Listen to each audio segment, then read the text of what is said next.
on top of the world, about to jump above it. Take it straight to the moon, 'cause we know how to rock it. Ain't no thing you can do, ain't no way to stop it. Now you're feeling it too, let's get it started. Throw your hands in the air while the beat is dropping. Acting like you don't care when everybody's watching. Just keep whipping your hair like that, you got it. Yeah, you're feeling it too, let's get it started. I'm ready, ready. Let's get it, get it. I'm ready, ready. Are you ready, ready? Let's get it started.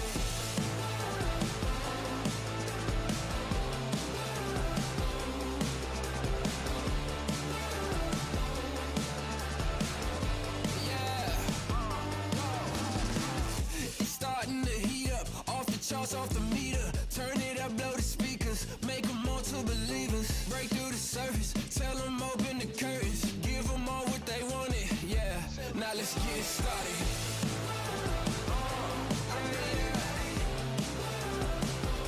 Let's get it, get it. Yeah, I'm ready, ready. I'm ready. Are you ready, ready? I'm ready. Let's get it started. Yeah, yeah, I'm ready, ready. Let's get it, get it. I'm ready, ready. Let's go. Are you ready, ready? Let's get it started. Let's get it started. Let's get it, get it. Let's get it started. Let's get it started. Yeah, yeah, yeah, yeah. Give me something new. Time to break loose. Take it to another level. Now we on the move. Shout if you coming with me. Going over the limit. On your mark, keep it steady. So tell me, are you ready? I'm ready, ready. Let's get it, get it. I'm ready, ready. Are you ready, ready? Let's get it started.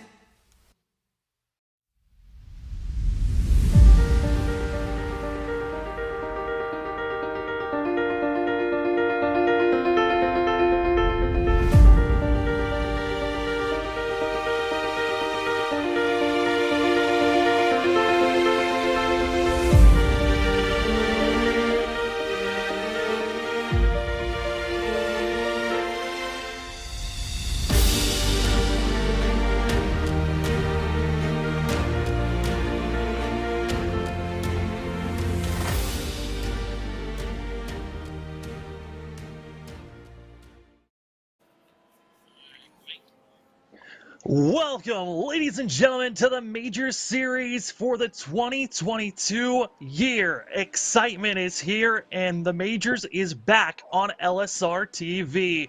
It is for that of the Majors Garage, 2 hours of the Glen. My name is Sam Dyer, excited to be giving you all the coverage here, and joining me up in the booth is going to be that of Brandon Robinson. Brandon, we're excited to be covering all this action here tonight.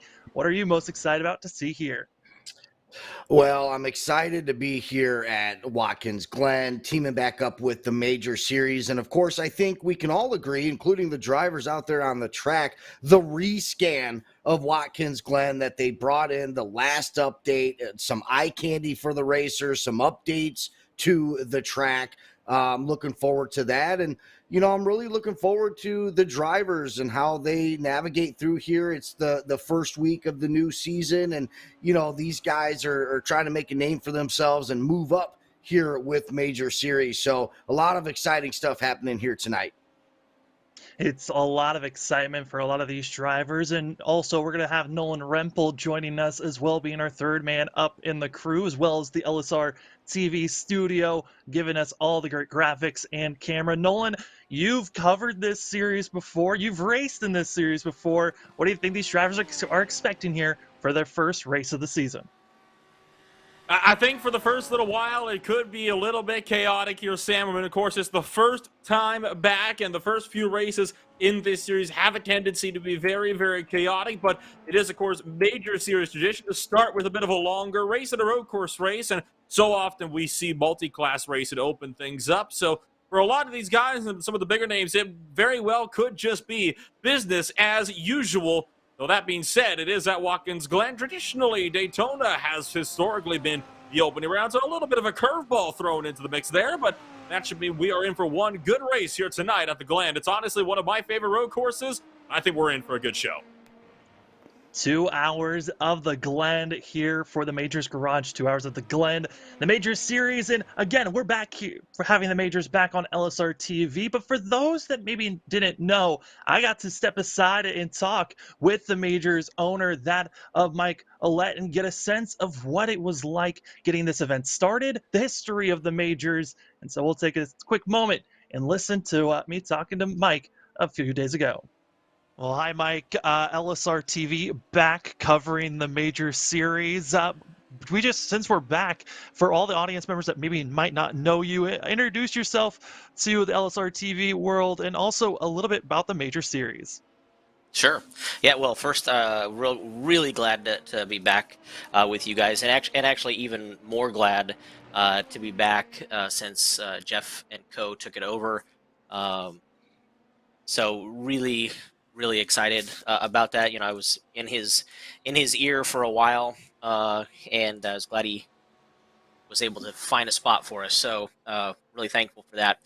So anyway, my name is Mike Willett. I've run the Major Series. We've been doing this thing since 2014, full time. So we've had full seasons, full year-long calendar seasons for this is our 9th year, and I've also been in charge of the iRacing World Cup for many years. We don't do that anymore, but did that for a long time. Run dozens of others, different types of races, big and small leagues, big leagues. Jeff remembers, and did a lot with the Northwest Club long ago, 2012 through 2015 or so, and then honestly, Jeff and guys took over and went and really expanded it and made it even better. And that lives on today. So it's pretty neat. Really neat, actually. Anyway, I've been on iRacing since 2009 personally. Don't do much racing anymore, but that's okay. I love what I do in terms of being a race director and running the series. We try to make it the biggest and the best that we can, and hope we do okay. I mean, it's a new year, new season. What are some things or races that you're excited about coming up this year? Well, I'll tell you, we spend, just to give you a little insight and background into how we build the series. In June of every year, we get to our midway point. Usually, it's the Le Mans race. And as soon as that race is over, we do a mid-season survey that we send out to all of our members, usually 1,000 plus people, and we ask them a million questions. It seems like, but a huge focus is placed on the schedule. How have you enjoyed the schedule so far? What are you looking forward to? What would you like to race that we haven't raced, etc. And we take that data, and along with our own personal preferences on the competition committee, and we build the following season schedule, and that takes us 2 months. So from June through August, we spend time hashing out, going back and forth, what we are going to run the following year. So this is my long way of saying I'm really excited for every race because we put in so much time. But you have personal favorites. So when I joined iRacing way back when, obviously the track selection was much smaller, and I had 2 favorite tracks coming up through the ranks, and those were Richmond and Martinsville. And the Majors has never run a race at either one of those, which is criminal, honestly. So this year we're running the Virginia's for Lovers 300 late model race at Martinsville. So that's probably my personal favorite, the one I'm most looking forward to. A race at Martinsville and late models is going to be fantastic. But yeah, I don't think there's a bad race on the calendar. No, I wouldn't say there's a bad race either. I honestly been looking at the schedule for us getting prepared, and I think every single event, I'm just more and more excited for the upcoming races that are coming along. Watkins Glen being the first race, what makes you want to have Watkins Glen as your first race of the whole entire season? Yeah, well, that's a great question. So we've never done that before. Normally, in the majors, what we have done historically is we try to the races that we pick, we try to have them run at a time of the year that is consistent with when they would normally run in the real world, and get people. There's seems to be an added level of importance when you do that. We always run the Indy 500 in late May. Always run Daytona in February. You get the idea. Um, but, after having done this for so long, we realized that there were a few events that we really wanted to do for a long time that always get shut out because there are quote unquote more important events. For example, we try to rotate oval and road events every other race. So because we have again with large number of people that are racing the series, and because it's a varied series, we have people that are road specialists and people that are oval specialists and people who are jack of all trades. But so we don't want to have a portion of the series where we go like oval, oval, oval, right? Anyway, so what that does is normally Le Mans is one of our crown jewel races, which means it's on the schedule every single year. We will always have Le Mans on the schedule. We will always have Daytona on the schedule. We will always have the Indy 500 on the schedule. Those are guaranteed. But because Le Mans is always on the schedule and it's always in June, and because we have run the 24 hours of Spa so many times in July, it's basically been impossible to get the 6 hours of the Glen in the schedule because it runs usually at the end of June. And normally we're throwing a dirt race in or a oval race of some sort. Anyway, so long story. I do that a lot. Sorry. But so we've never been able to get the 6 hours of the Glen represented in the series, and that's really not cool. So last year we said, you know what? For our crown jewels, we're going to make sure we stick with the formula of they have to run at the same time that real races run. But for every other race, if we need to modify them a little bit to add some races that we've always wanted to do but couldn't, then we will. And that is exactly what happened with Watkins Glen. It became the first race of the season. And where we would normally run the Daytona 24 or the 2.4 hours in our series is the first race of the season. It's kicked off our series 7 years in a row. We have now placed that second to last race in the classic camel cars. So through a little bit of curveball, but that's how the Glen became the first race of the year. It's been really well received. We are probably going to break our attendance record. I would say we're definitely going to break our attendance record for a race in this first race of the year. So that's really cool. It was well received. I'm very excited.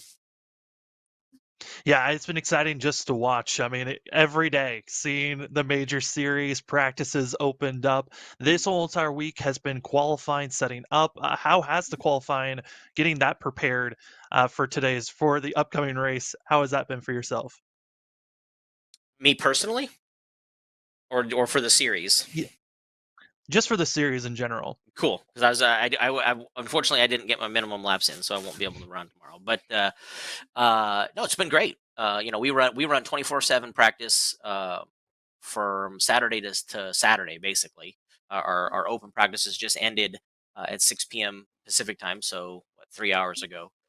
After having run them for 7-8 days straight, and then we run 6 qualifying sessions a day, trying to give people as much opportunity to get their laps in and their qualifying laps in as they can. Because again, in our series, if you don't put in the minimum practice laps, which is about 45 minutes of practice that we translate into laps, you don't get to race.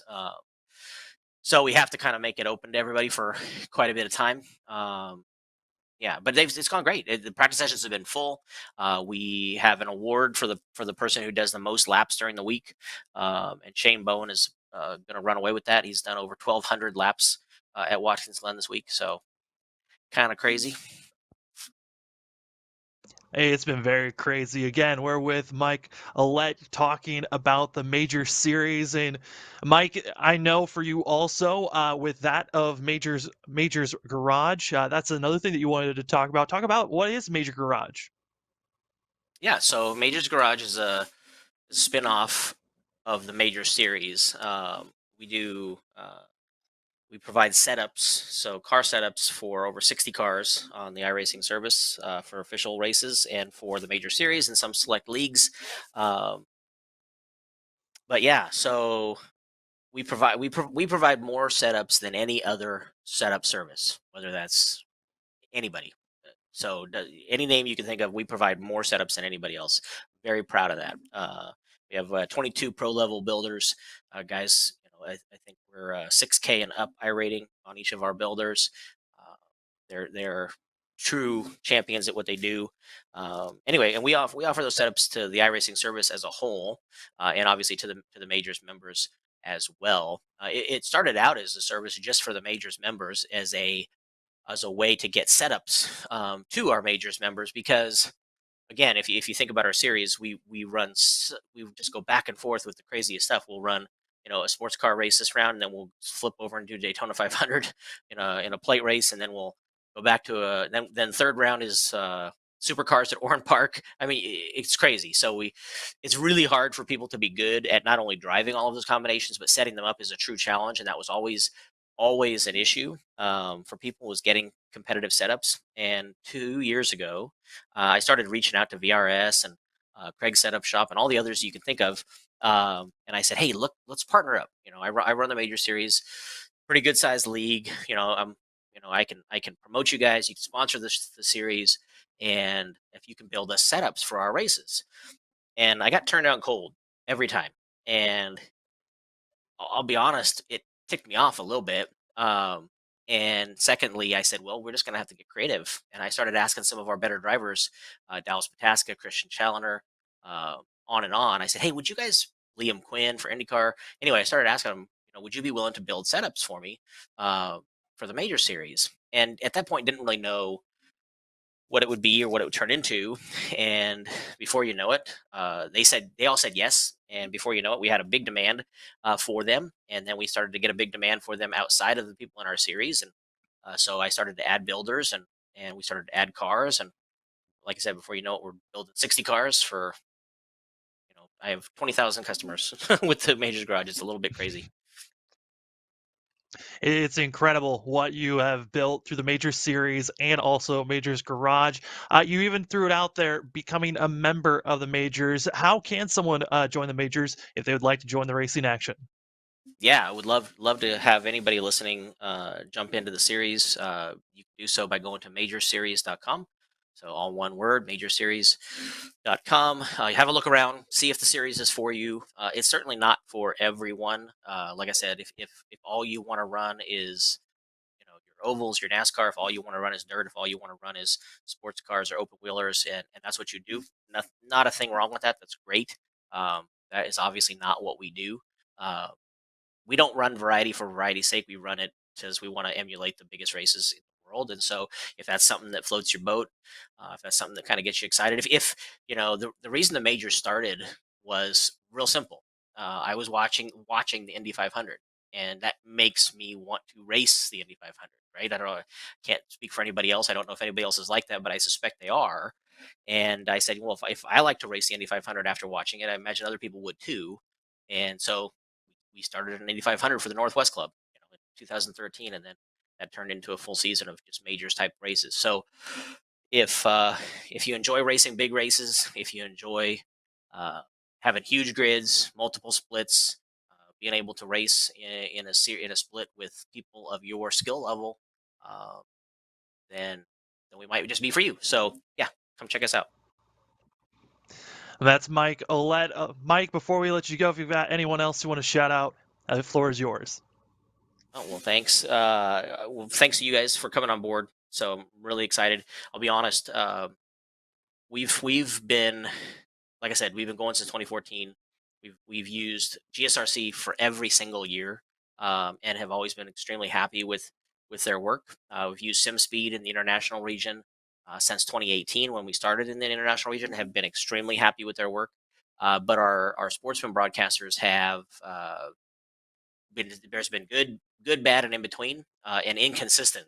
Uh, and really was important to me that we have a great product on the screen for our members, and that's why I'm so happy to have you guys on board, because I'm a big fan of what you guys do every week. I watch a lot, so. Anyway, I appreciate you coming on board. I want to thank the competition committee. We've got over 10 of us that make the series go, and it takes all of us to do it. We get hundreds of questions during race week, over and over and over. Could not do it without those guys. So with the Wayne Hutchinsons of the world, and Sam Harper's of the world, and Robert Covey's of the world, who helps with the website, Travis Warling, who does membership, and then all the other guys that help out just wherever needed. So thanks to the competition committee, and of course, thanks to all of our members, our new members, especially. We have, I want to say it's over 350 brand new people to the series this year. There are new season pass holders, so really excited about that. So there's my thanks. That is Mike Willett joining us. Thanks, Mike, for joining us and talking. And cannot believe the new year is here, and we've got ourselves 14 amazing rounds that we're going to get ourselves to. 14 rounds, and we started all off here for the Majors Garage, 2 hours of the Glen. Again, my name is Sam Dyer. With me is Brandon Robinson and Nolan Rempel, and as well the LSRTV studio behind us. Watkins Glen, going to start things off with you, Brandon. Watkins Glen, usually here on LSRTV, you see the cup layout. That's 7 turns that the driver's going to be handling. But here tonight, the drivers are going to be adding on the boot. It's going to be 11 corners for these drivers, and it's going to be adding a little bit of flair. But with these endurance drivers, they're going to have a lot to worry about. Watkins Glen, what is one of the first things that you think about with this track? Well, just the history, of course, is the first thing that I think of. The second thing is that this track is used for multiple race series. I mean, we watch it, here in America on Sundays with the NASCAR series, and then they run IMSA races. And, adding the boot, you don't see that on Sundays, like you said, in the NASCARs. But here with these cars, it's really not that much more of a difficult section. There are some hard braking zones and things like that, but the core of the track is the first part of the track through the S-curves, through the bus stops, and making your way through the carousel. The boot is just a little bit of an added incentive, I think, especially when you hop into these LMPs and these GT3s. I think it's always a good time here at Watkins Glen. I think it's going to set up the season to kick off the right way. I'm excited. I'm sure these drivers are excited. Watkins Glen being a track that you do race a lot on iRacing. It comes up on the schedule quite a bit, and these drivers putting in a lot of practice. And the majority of the time, it's a track that drivers want to race on, which also always sets up for an exciting race. Hey, Nolan, we heard it also from Brandon saying it. I mean, multi-class racing is going to be something we're going to be seeing here tonight. We've got the LMP2s and as well the GT3s are going to be ran. I mean, 2 different classes, very different speed. And then with how narrow this track can be at times, it might be a little dangerous once we see these passing zones coming around.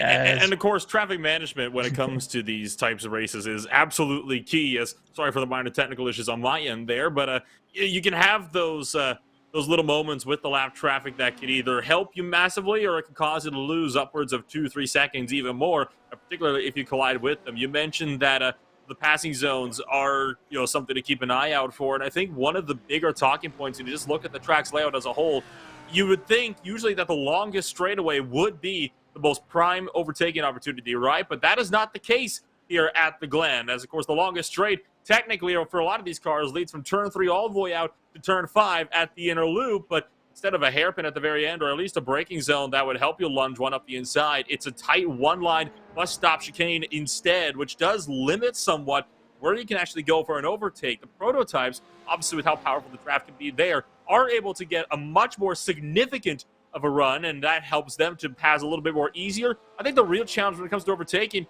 might just be in that GT3 category. Yeah, GT3s, they got to be having their head on a swivel. They're trying to pass one another, and as well, they got to be worrying about potentially, having these cars of the LMP2s prototypes just coming at a closing rate that is going to be almost, for some, they can try to judge it, but it's almost unjudgeable on how fast the closing rate is. And Brandon, that's going to be another factor to watch out for, is the different closing rates of the speeds that these drivers are putting down. I was watching during practice throughout the week, and these drivers have had practice and qualifying, being prepared for this race. It looked to be about 20 miles per hour difference on the long straightaways that Nolan was talking about from turns 3 to the inner loop of the bus stop. So these drivers, they've got to be careful with that lot more speed in the prototypes compared to the GT3s. They got to make sure that they are not being ran over. Well, yeah, and iRacing is going to provide them with that information, right? For the GT3 cars primarily, they're going to have the blue flag pop up on the right hand of their screen. That's going to let them know that an LMP2 car is within distance of them. The second thing that's going to be able to help them out is using their relative pretty much throughout the entire race, but especially when that blue flag pops up, these GT3 drivers need to be aware of their relative and keeping track of how fast that LMP is coming up there, but then also where are they on the track at the time. If they're in the middle of the straight, they really don't got nothing to worry about. That LMP is probably going to be able to catch them and make a move in that straight line. But when it comes to the, on that backstretch, when they go into that inner loop, into that outer loop, and the toe and the chute, the second half of the track, these guys are really going to have to make sure that they're holding their racing line and being predictable. But as I said, iRacing is going to help them out. They're going to have the blue flag. They're going to have the relative. A lot of these drivers are going to have a spotter with them here tonight, Sam. So plenty of information for these guys to utilize. They just have to make sure that they're focused. Get all of that information and utilize it to the best of your abilities. Currently, right now, the drivers are warming up and getting just as the last bit of practice. Qualifying's been going on throughout the week, and they finally got the lineup set up earlier this week, and they were preparing for that. And gotta say, Nolan, we have ourselves 52 drivers that are going to be racing in this stint, as this is the Sportsman Series Split 1. So only 52 drivers, with that of 20 cars going to be the LMP2s and that of 32 drivers in the GT3s. So there's going to be a lot more GT3s out there, so the prototypes got to be careful.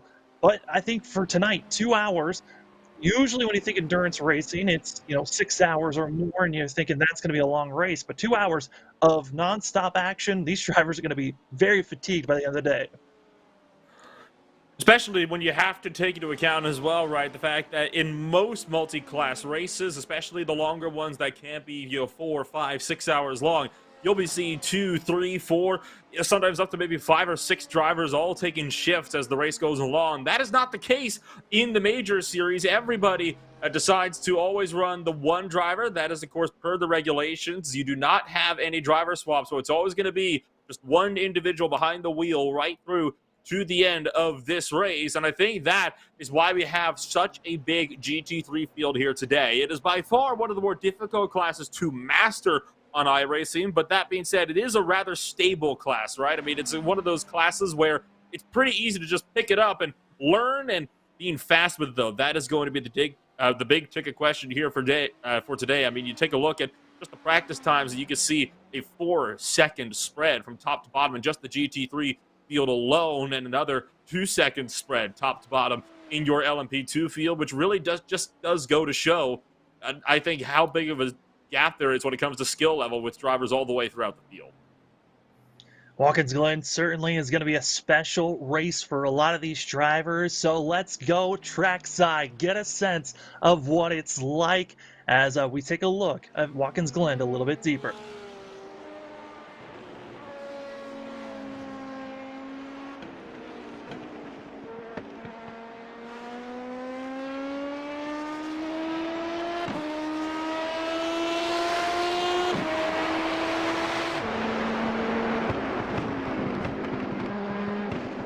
Good evening, race fans. Today's race comes to you from Watkins Glen, New York, a fast 3.5-mile circuit with turns 6 through 11 posing multiple opportunities for overtaking.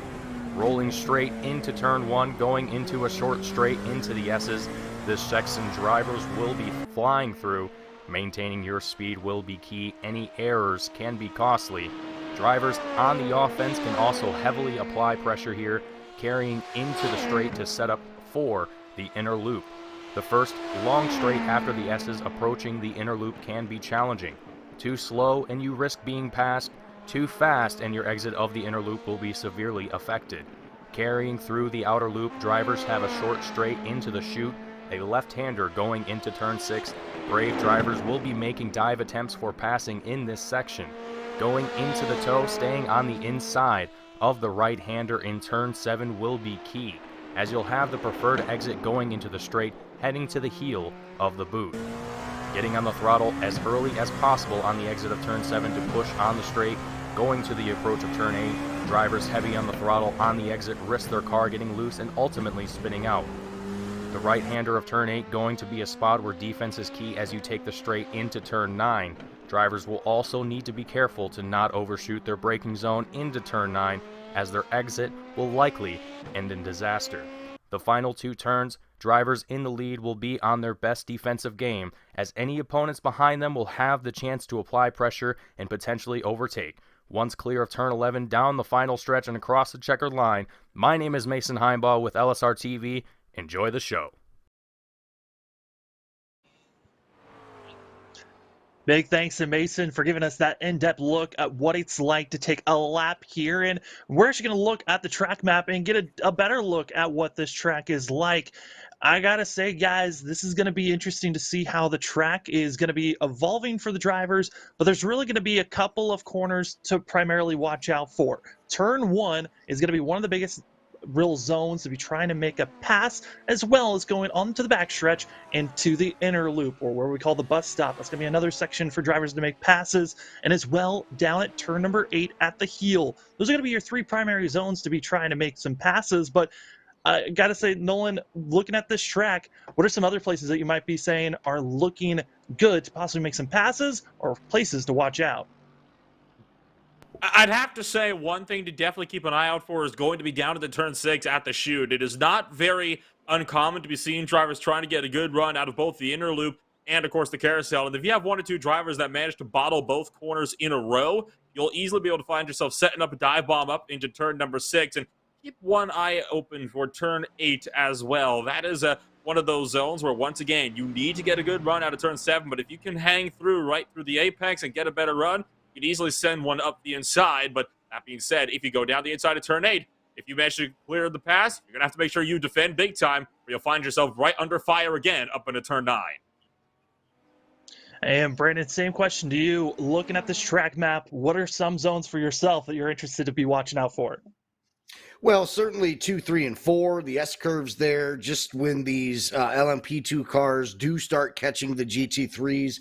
Nolan touched base on it for a little bit there. This track is skinny, and it doesn't get any skinnier than right there through turns 2, 3, and 4. And as they try to navigate around each other through that section, it's going to be very interesting, especially since that back straight is so long. You're going to really want to come out of there with as much momentum as you can, but it all starts with navigating around each other, sharing the track, and just being smart through that section of the track. Well, we got to take an in-depth look at the track, but it is now time. Drivers are gritting up, getting prepared to go racing here. It's the Major Series 2022 for that of the Majors Garage, 2 hours of the Glen. We're seeing that of the LMP2s getting gritted up, and also the GT3 is going to be a little bit further back on this restart, giving each other some gap from one another once we get rolling. But we're going to be able to get a sense of how large this field is. Brandon, I think that's the one thing I'm most excited about. This field is so large. 52 drivers all coming together to race here tonight. And like we said, the division of it is 20 in the LMPs that we're seeing rolling now, and 32 drivers in the GT3s. They're going to be starting just about 10 seconds back from these drivers once they get the green.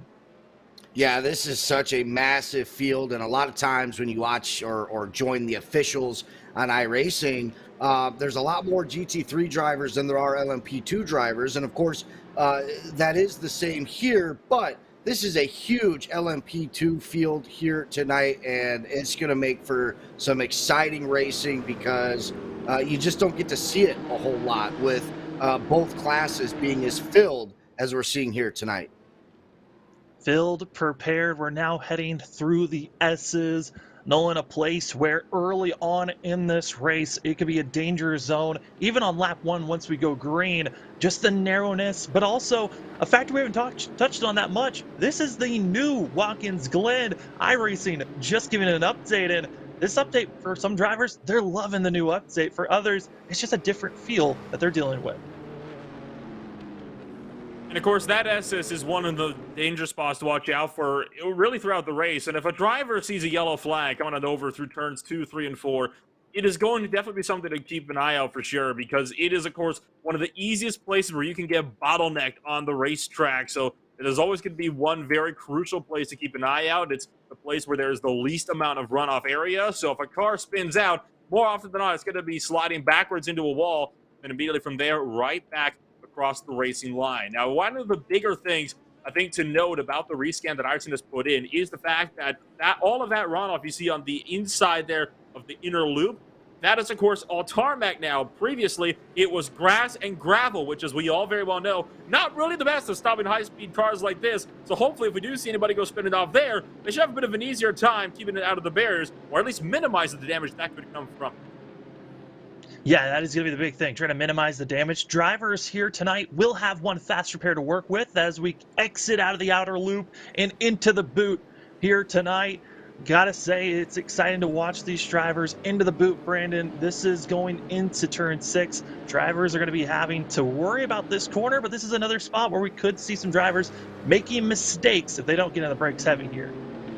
Yeah, it really is. Coming out of the outer loop, exiting turn 5 there, you're accelerating for a short period of time, and then going into turn number 6, especially with the GT3 cars I'm primarily talking about, if you're too heavy on the braking zone or you're downshifting just a little bit too fast, the chute, as it's called, has gotten some drivers in trouble, because not only is it a heavy braking zone, but it's also downhill while you're turning. So that makes a huge difference when you're trying to maintain control of your car, but also have a competitive speed through that section of the track. So you're spot on with that, Sam. Look out for turn number 6, the chute, as we call it, before entering the boot. And then coming back down after going past the toe into the heel of the boot. This is turn number 8, a fantastic place to be trying to make a pass, and kind of one of the last places to make a pass on someone if the other driver doesn't make a mistake, as the drivers are now coming up into turns 9 and back to kind of where the NASCAR the NASCAR road course would be, coming out of this corner and out of the boot, and now going into turn 10. This has been a long time coming. It's been 4 years since the Major Series was on LSRTV. It is back. We are excited to give you all the coverage, and it is going to be starting here for the Majors Garage, 2 hours of the Glen. Up front, it's going to be that of Spencer Todd, Murphy Nichols, and many more behind. 52 drivers prepared to attack the Watkins Glen Endurance Racing for 2 hours, and it is about to start. Get your popcorn. Hopefully you're already prepared. The pace car's about to pull off, and drivers are about to go green. The Majors Garage 2 hours of the Glen is green, and it's going to be Spencer Todd, Murphy Nichols on the lap pedal, and they're going to be 3 wide going into 3rd place into turn number 1. Yeah, going to get a little sketchy down here into turn 1. This is going to set the tone for a lot of these drivers, especially up front here, as you see Todd with a huge jump there, already almost up to a half a second over Nichols, Broomhead over a second, as these guys start single filing their way through the S's and onto that backstretch.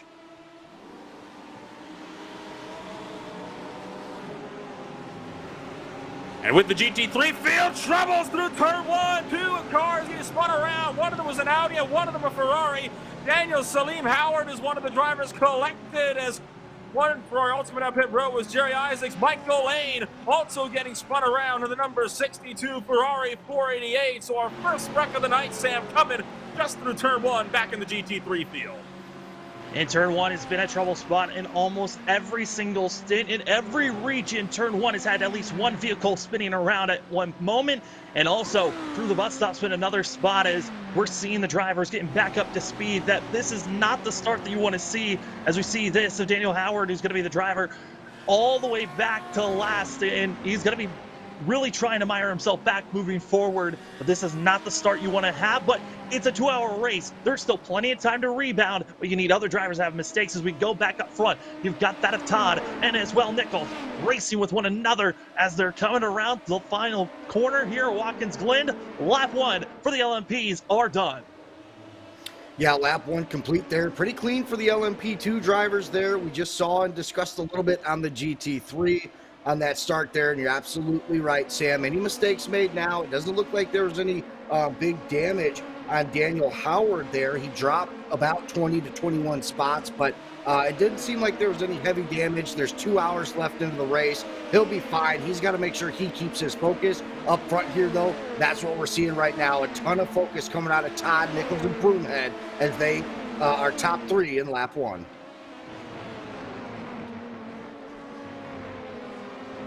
Oh, and Joseph Homan now sliding around in the middle of the bus stop that time around. The number 222 trying to lunge on the outside of Andy Spicer, and it didn't quite work out. And that sends the magenta and silver number 222 all the way down the LMP2 order. But that is, of course, that asphalt runoff that I was just talking about at the top of the broadcast there, Sam. Remember how he said that would help these guys slow it down? Guaranteed, if that wasn't there, he would have been backing that gearbox hard into an Armco barrier.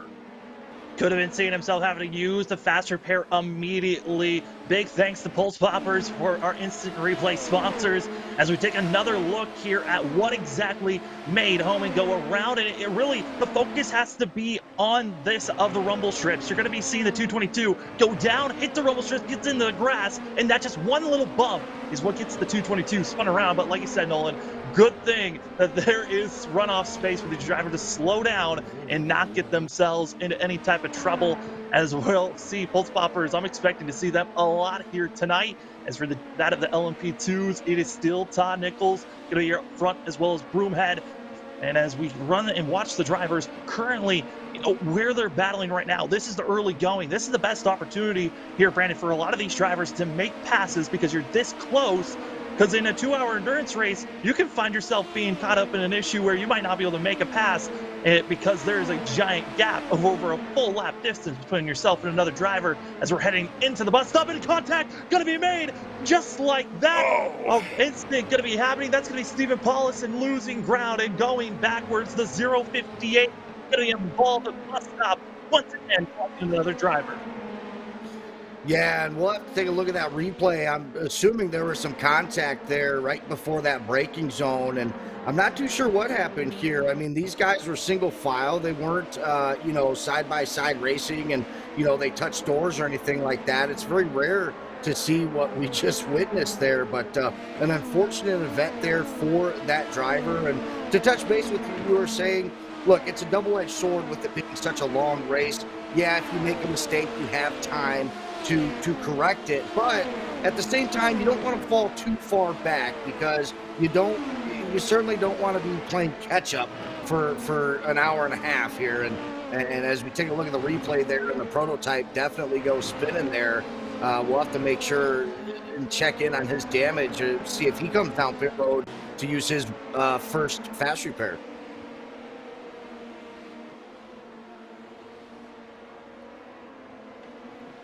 So coming to the conclusion of lap number 3 and going on to 4, a lot of the action so far has been up in your LMP2 field. And you look a little bit further back to the likes of Andrew Mickey as well as Matt Sisseler early duking it out. I remember back when Mickey, Sam, was racing top European split some years ago. So Mickey now finding himself back in the Sportsman division, trying to no doubt fight his way back up and into the top step of what major series competition. That 086 currently running 9th place, +2 so far on the night for Mickey to put himself up into the top 10, but I'd imagine still has room for improvement. He's trying to charge down Matt Sisseler up in 8th. Yeah, and right now, Sisseler is doing a lot of work as we drop further back and see some of the battling that's going on for the GT3s and get a sense, is this the battle for 15th currently? And for these drivers that are battling on right now, I mean, this is Parker McCurl as well as that of Gilbert that are going to be racing, going through the S's.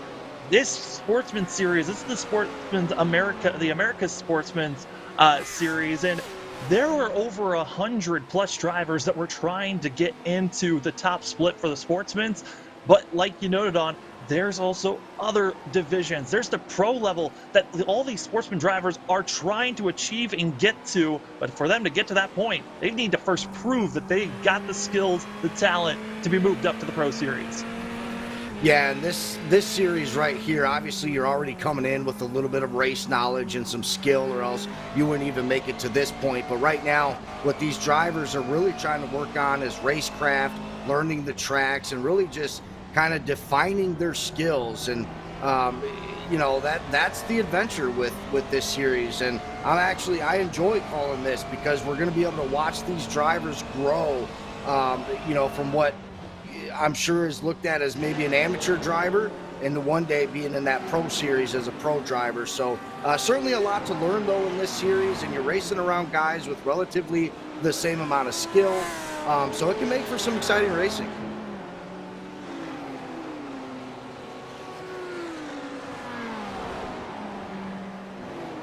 One of these McLarens currently duking it out with one of the Porsches up in front. It's Taylor Westerfield trying to get a run on James Dougherty just up the road. I have not seen McLaren MP4-12C on the track for a very long time. I know it's by far not the most preferred GT3 machine for anybody out there, but it is going up against one of the newer Porsche 911s that Iris had introduced a couple of seasons ago, and so far seems to be holding his own. Westerfield trying to get a run up for, I believe, still 15th place in that GT3 category. Also trying to fend off Doug Buchanan in the 026 Ferrari 488 just a little ways back, with now a Audi R8 LMS kind of heading off this little four-car scrap just up the road in 35th place overall out of 52 drivers. You can see Westerfield taking a bit of a wider entry into the inner loop, but that allows him to cut the apex in tight as we see the battle for the lead in the LMP2 category side by side into the inner loop.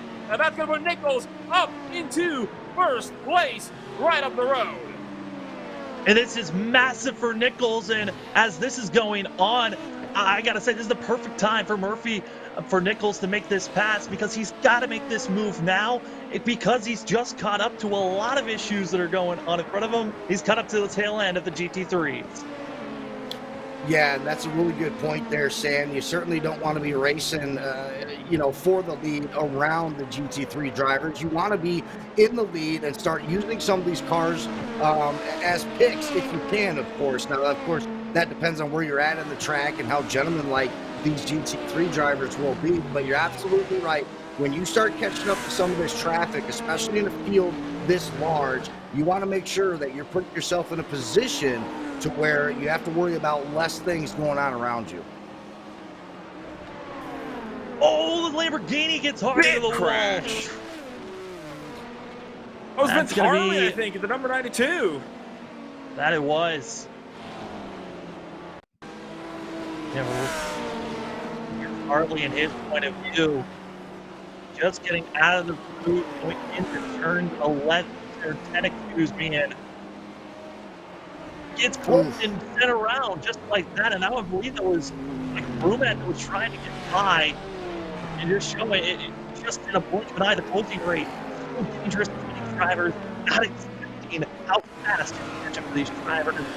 And now Harley's most likely going to have to already use capture pair this early on. Yeah, an unfortunate event there that LMP did get into the back of the GT3 driver there. And, the GT3, it just got done coming out of that corner and really didn't even have time to blink before that LMP was on his bumper right there. So obviously something that wasn't on purpose. I don't think he was trying to move him. I just think maybe he thought he had more clearance there and he just did it. And the viewers watching at home, it doesn't take a huge collision to send these cars. I mean, that was just a little bit of a love tap, and you saw that Lamborghini just go spinning on that one. So unfortunate for him, but what are you going to do? That's what we talked about at the beginning of this race. You got to check your blue flags. You got to check your relatives, be watching in your rear view mirrors, and doing the best that you can to avoid each other out here on the track.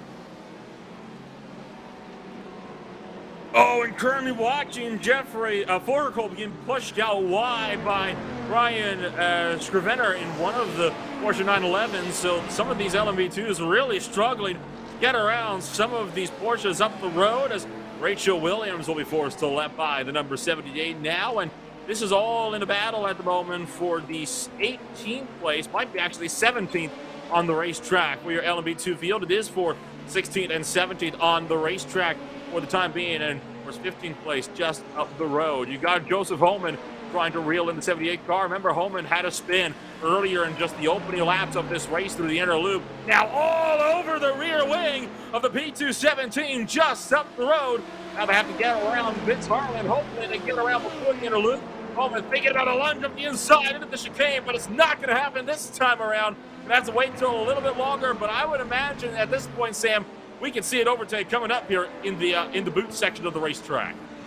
Absolutely. Now Lundwick's going to be caught as well as we go down into the chute in turn 6 and heading towards the toe of the boot once they get out of this corner. And for these 3 drivers, as we ride on board and get a sense of what it's like to be inside of these prototype LMP2s, it is claustrophobic. There's really not a lot of space. You're stuck in a narrow, kind of just zoomed in, stuck where you're at as we ride on board with the 222 of Homan going into that of the heel. And one of the better opportunities to make a pass went wide.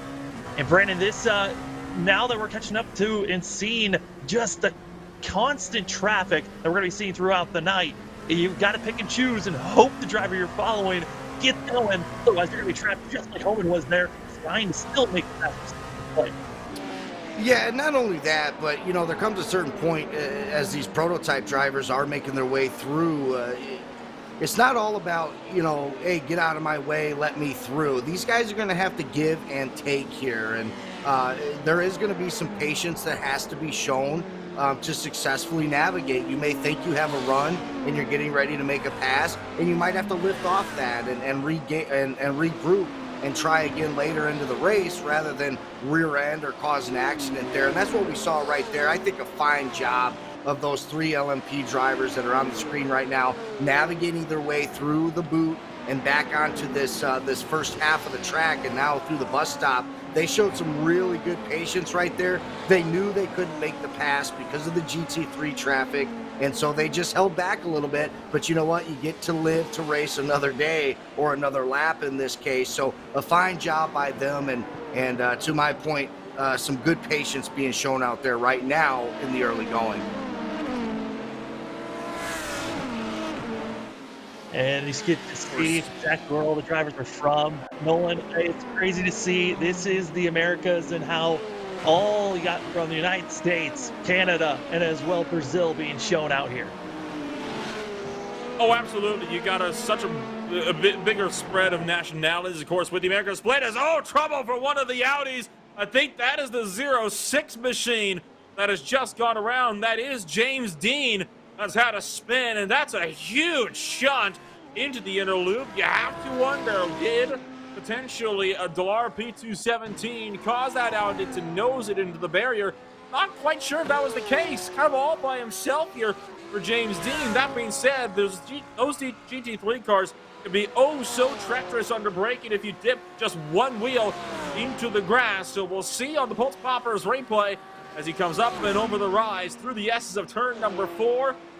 Blasting down the straight, and we will move over to the left-hand side. That's a very weird incident, just all over the shot, and then right there just grazes the wall, and that sends him hard into the right-hand side, and back over to the left. You wonder if maybe he had a technical difficulty that caused his screen to maybe freeze up or something. I mean, something either froze up or just a lack of focus in one blink of an eye, or that of James Dean, and Dean limping his way, trying to get to pit road as we're watching the battles between that of for 8th place. This is 9th, 10th, and 11th, all on top of one another for the GT3s, and you see the Lamborghinis. These are drivers that really, I gotta say, it's been a great showing of the Lamborghinis. I think around the GT3 world, it's been the Lamborghinis that have been very fast, same with the Audis and the BMWs. They have been the top 3 cars in the GT3s to be running, and seeing these Lamborghinis all together running well with the driver in front, that is going to be showing that of the 029 in the blue. Gets into the grass, going to be losing ground. Multiple positions, they're 3 wide as they go down in the corner. Contact made. Yeah, trying to go through 3 wide there is not going to work out, but, you know, that driver, lucky he got into the grass and was able to save it. Usually, especially with these GT3 cars, when you hit grass like that, it's like driving on ice. He did a heck of a job trying to save that, which he did, but unfortunately, it only led to that 3-wide action through there, and he went off track anyways. But both drivers looks like they're going to be able to survive that. And you're absolutely right. The Lamborghini being one of the more popular GT3 cars on the iRacing, a lot of people do say it's beginner friendly, but of course with the right setup and enough seat time, very competitive at the same time. The BMW, really good through turns. It does lose a little bit of performance on the straightaways, but Watkins Glen, you're not really having to worry about that. Obviously, this isn't Le Mans. It does have a big stretch, but the BMW usually used up for how fast it can get through turns on a racetrack.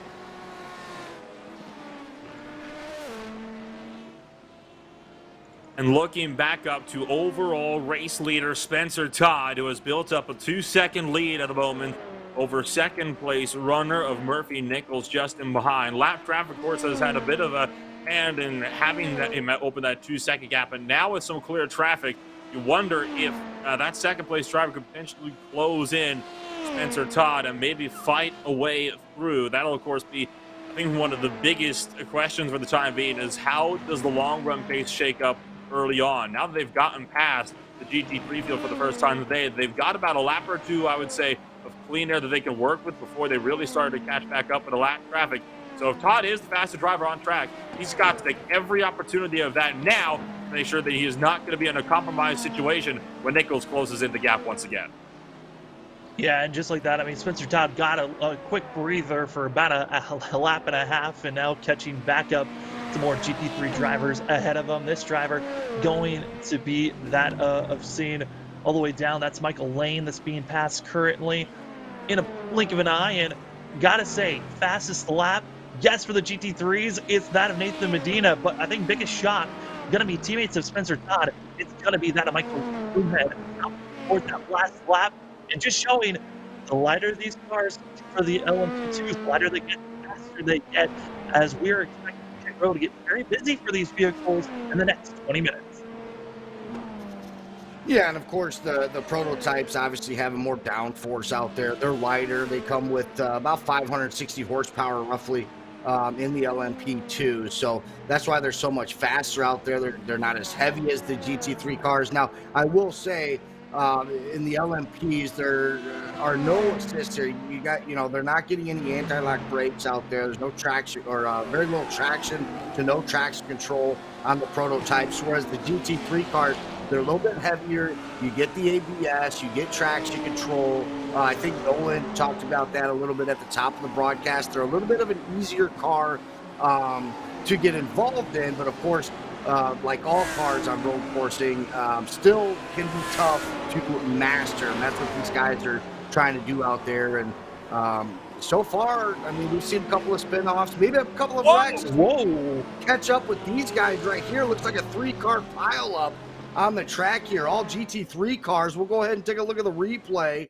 because I saw an Audi certainly wrapped up into there. I believe that's the 74. Yeah, that's the 74. This is coming down through the chute into turn 6. Oh, rear-ended by a prototype. There was already a BMW that had gone off there. That was Greg McKinney, who had already had an off of his own, I think by himself. And then there was a third car that got involved in this summer. I think it was the number 70 Porsche of Brian Scavetter that ended up getting into the midst of that as well. That is just clumsy, though, for the P217. And we just talked about how traffic control is absolutely everything, and I think that was a perfect situation of what not to do when he got to the lap traffic, as we watch another prototype battle coming on down into turn number 9. But guys, that prototype there ran in, that was Spencer Todd, the leader at the time of the prototype. Now, who's the position and damage? Gotta be wondering, Spencer Todd, how well can he rebound? Is a great pass there for 8th place. Manson able to make the pass easily. I gotta say, for a lot of these drivers, this has got to be concerning with the amount of times we've seen drivers run into some of our lap the G3 vehicles. This is kind of expected. This is a Sportsman series. This is going to happen at times, and also just because how narrow the track is, it's bound to get clogged up in one moment. Well, yeah, I mean, look, mistakes are going to be made in the sportsman class, as I talked about and touched base on a little while ago. Guys are working on their racecraft. They're learning how to race around not only, each other in their own series, but learning how to race around GT3s. But that last incident we saw, that's a real head scratcher there. There should really never be a moment where a prototype is getting into the back of a GT3 car that aggressive. I'm not too sure what happened on that one. And a lot of times too is, when you see that blue flag, meaning that there's a faster car, that doesn't always mean that you have to get out of your racing line. That's just telling you that, hey, there's a faster car approaching. And in a lot of these races, especially a lengthy race, drivers will say, just be predictable. Don't be unpredictable, meaning don't wait until the last second till I'm 1 or 2 seconds behind you to move racing lines. And so just because you see the blue flag or you think you have the blue flag doesn't necessarily mean that the GT3 car needs to move out of his racing line and into another one.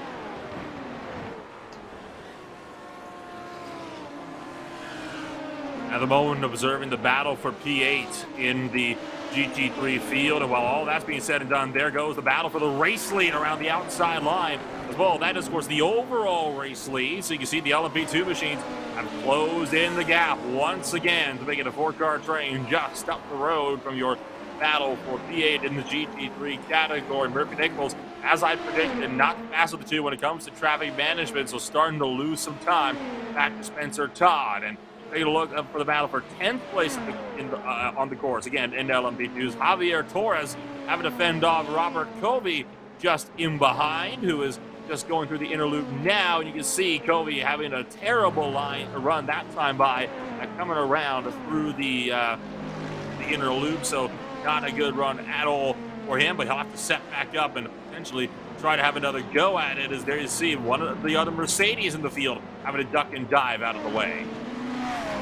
Yeah, for a lot of the drivers, they were notified of the GT3. Since they're going to be slower, choose the preferred lane. Just stay consistent. What the LMP drivers need is predictability, so they know how to react around you. If that predictability is gone and they don't know what you're going to be doing, that's when things get dangerous, and you have a very high chance of seeing a wreck happen, as we watch this battling currently going on for that of 14th place of Maurice Gilmillion.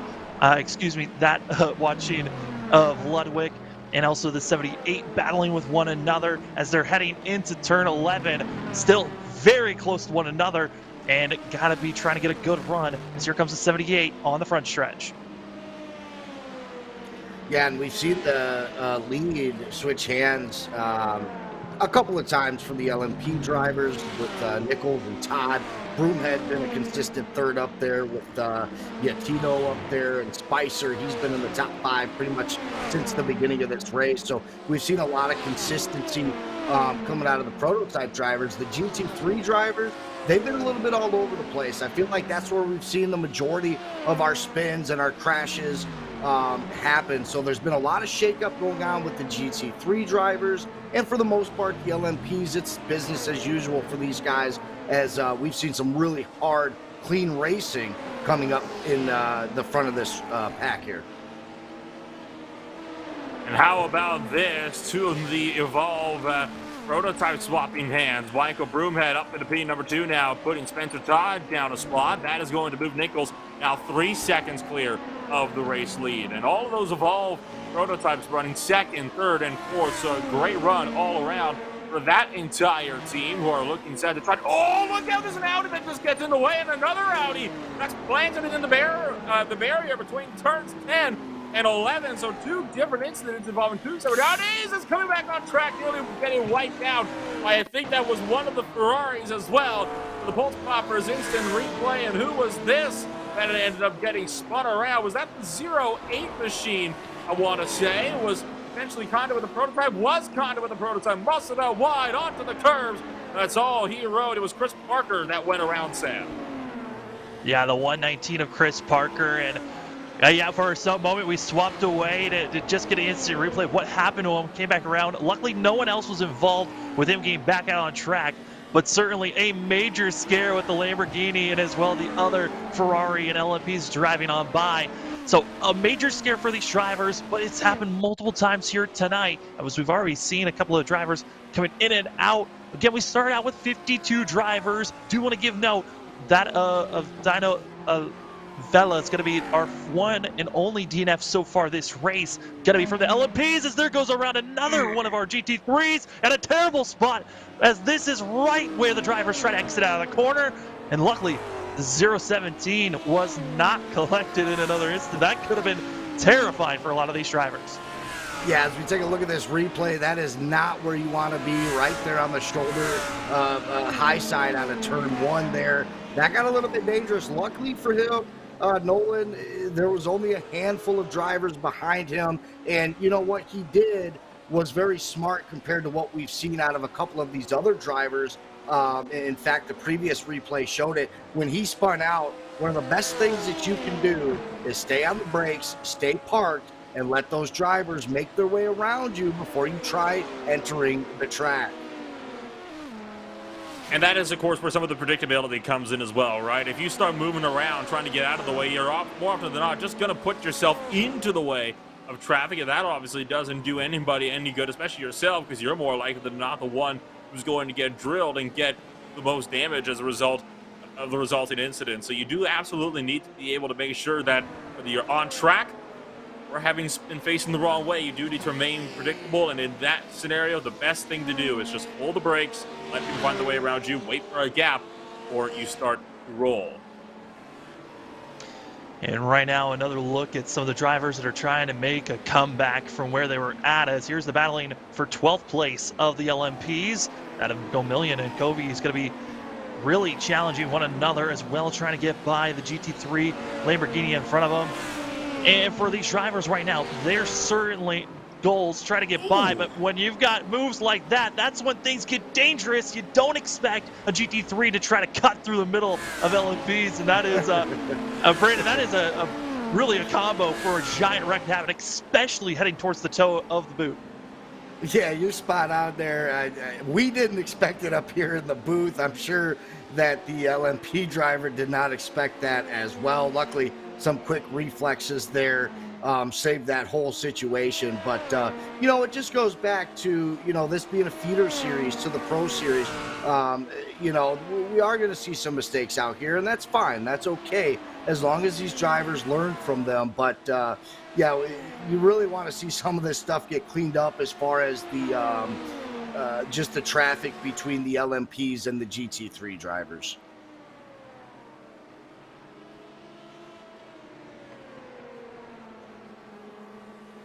Now coming around through the carousel, this is a bit of a more isolated battle on the track. It is the battle, though, for fourth place in your LMP2 field between Andy Spicer and Andrew Mickey. Both drivers within the top 5 of the 086, trying to close on up the number 24. And the next car of the road, well, it just so happens to be yet another LMP2. So this is, of course, some of the battling that some of these LMP2 drivers would prefer to see, is when it is all more isolated in this field and by themselves. They don't have to worry about outside influence factoring into their battles as they go along. But further down the order, that is very much not the case. It's coming around through the carousel. You can still see the battle for 16th place between Ernie Ludwig and Timothy Klaus, dicing their way left and right around lap traffic, down the chute and into the boot section. What is the 20th time today now for your LMP2 field? Yeah, and right now, I mean, we're finding ourselves, guys, 30 minutes already clocked, 20 laps into this run, and we're given notes on how far some of these LMP3 drivers were going to be extending their fuel window to be, and it was around 23 to 26 laps was the fuel window. 23 to 24 was what some of the faster drivers were expected their fuel window to be. And for some of the slower drivers that maybe might have been trying to save fuel to the maximum amount, they're going to be thinking about around lap 25 to 26 is going to be their first pit stop. GT3s, they're going to be thinking about pitting up around the halfway mark around 1 hour. If they pit anytime before an hour, they've got to be concerned not being able to have enough fuel to make it to the end. Continue to watch this great race through the S's. It is just, you know, Brandon, watching these drivers, these LMP drivers, they know pit road is soon to be a place to go to. They need to make these passes now. Yeah, they really do, and I touched base on it just a tiny bit at the beginning of this race, but you certainly don't want to play catch up this entire race, right? Because if you make one mistake and you get back on track, and okay, I got, as we take a look at the replay here, some contact between the Audi and the Lambo there, sending the Lambo into the grass. And once again, what me and Nolan talked about, he stayed parked right there. He saw his relative. Okay, nobody's behind me now for a couple of more seconds. Now let me get back going. But you're absolutely right. You want to start making your moves here before the pit stop, putting yourself in position to really try to gain time rather than lose time, obviously, through the pit stops. But also, you do want to burn up as much of this as we see a Porsche going off track there through the carousel, and it looked like he immediately goes to the garage, and he does. So he's going to take a tow to pit road. We'll see if he is done for the day or not. Nolan, that was a pretty quick exit back to pit road. And that was a very crucial place as well in your GT3 field, one of the evolved Porsches. The big news about that spin, of course, there, Sam, running third place up to that point in the GT3 field. So that will promote Nick Horvath now up to that third spot, as Vickel is going to be set to make an exit here, it would seem, for the Watkins Glen International Raceway. And down the back straightaway now, you can still see who the LPGs battling it out as Javier Perez Torres trying to keep one Mark Herzog at bay. The number 57 doing everything he can to try to push his way up to 8th place in the number 47. Yeah, I mean, this battle continues to rage on. I do want to give note for that Brandon Victel. He does still have a fast repair, so his race is not completely over, as a little bit more contact for drivers further back. This is not the type of wrecking that we want to be seeing.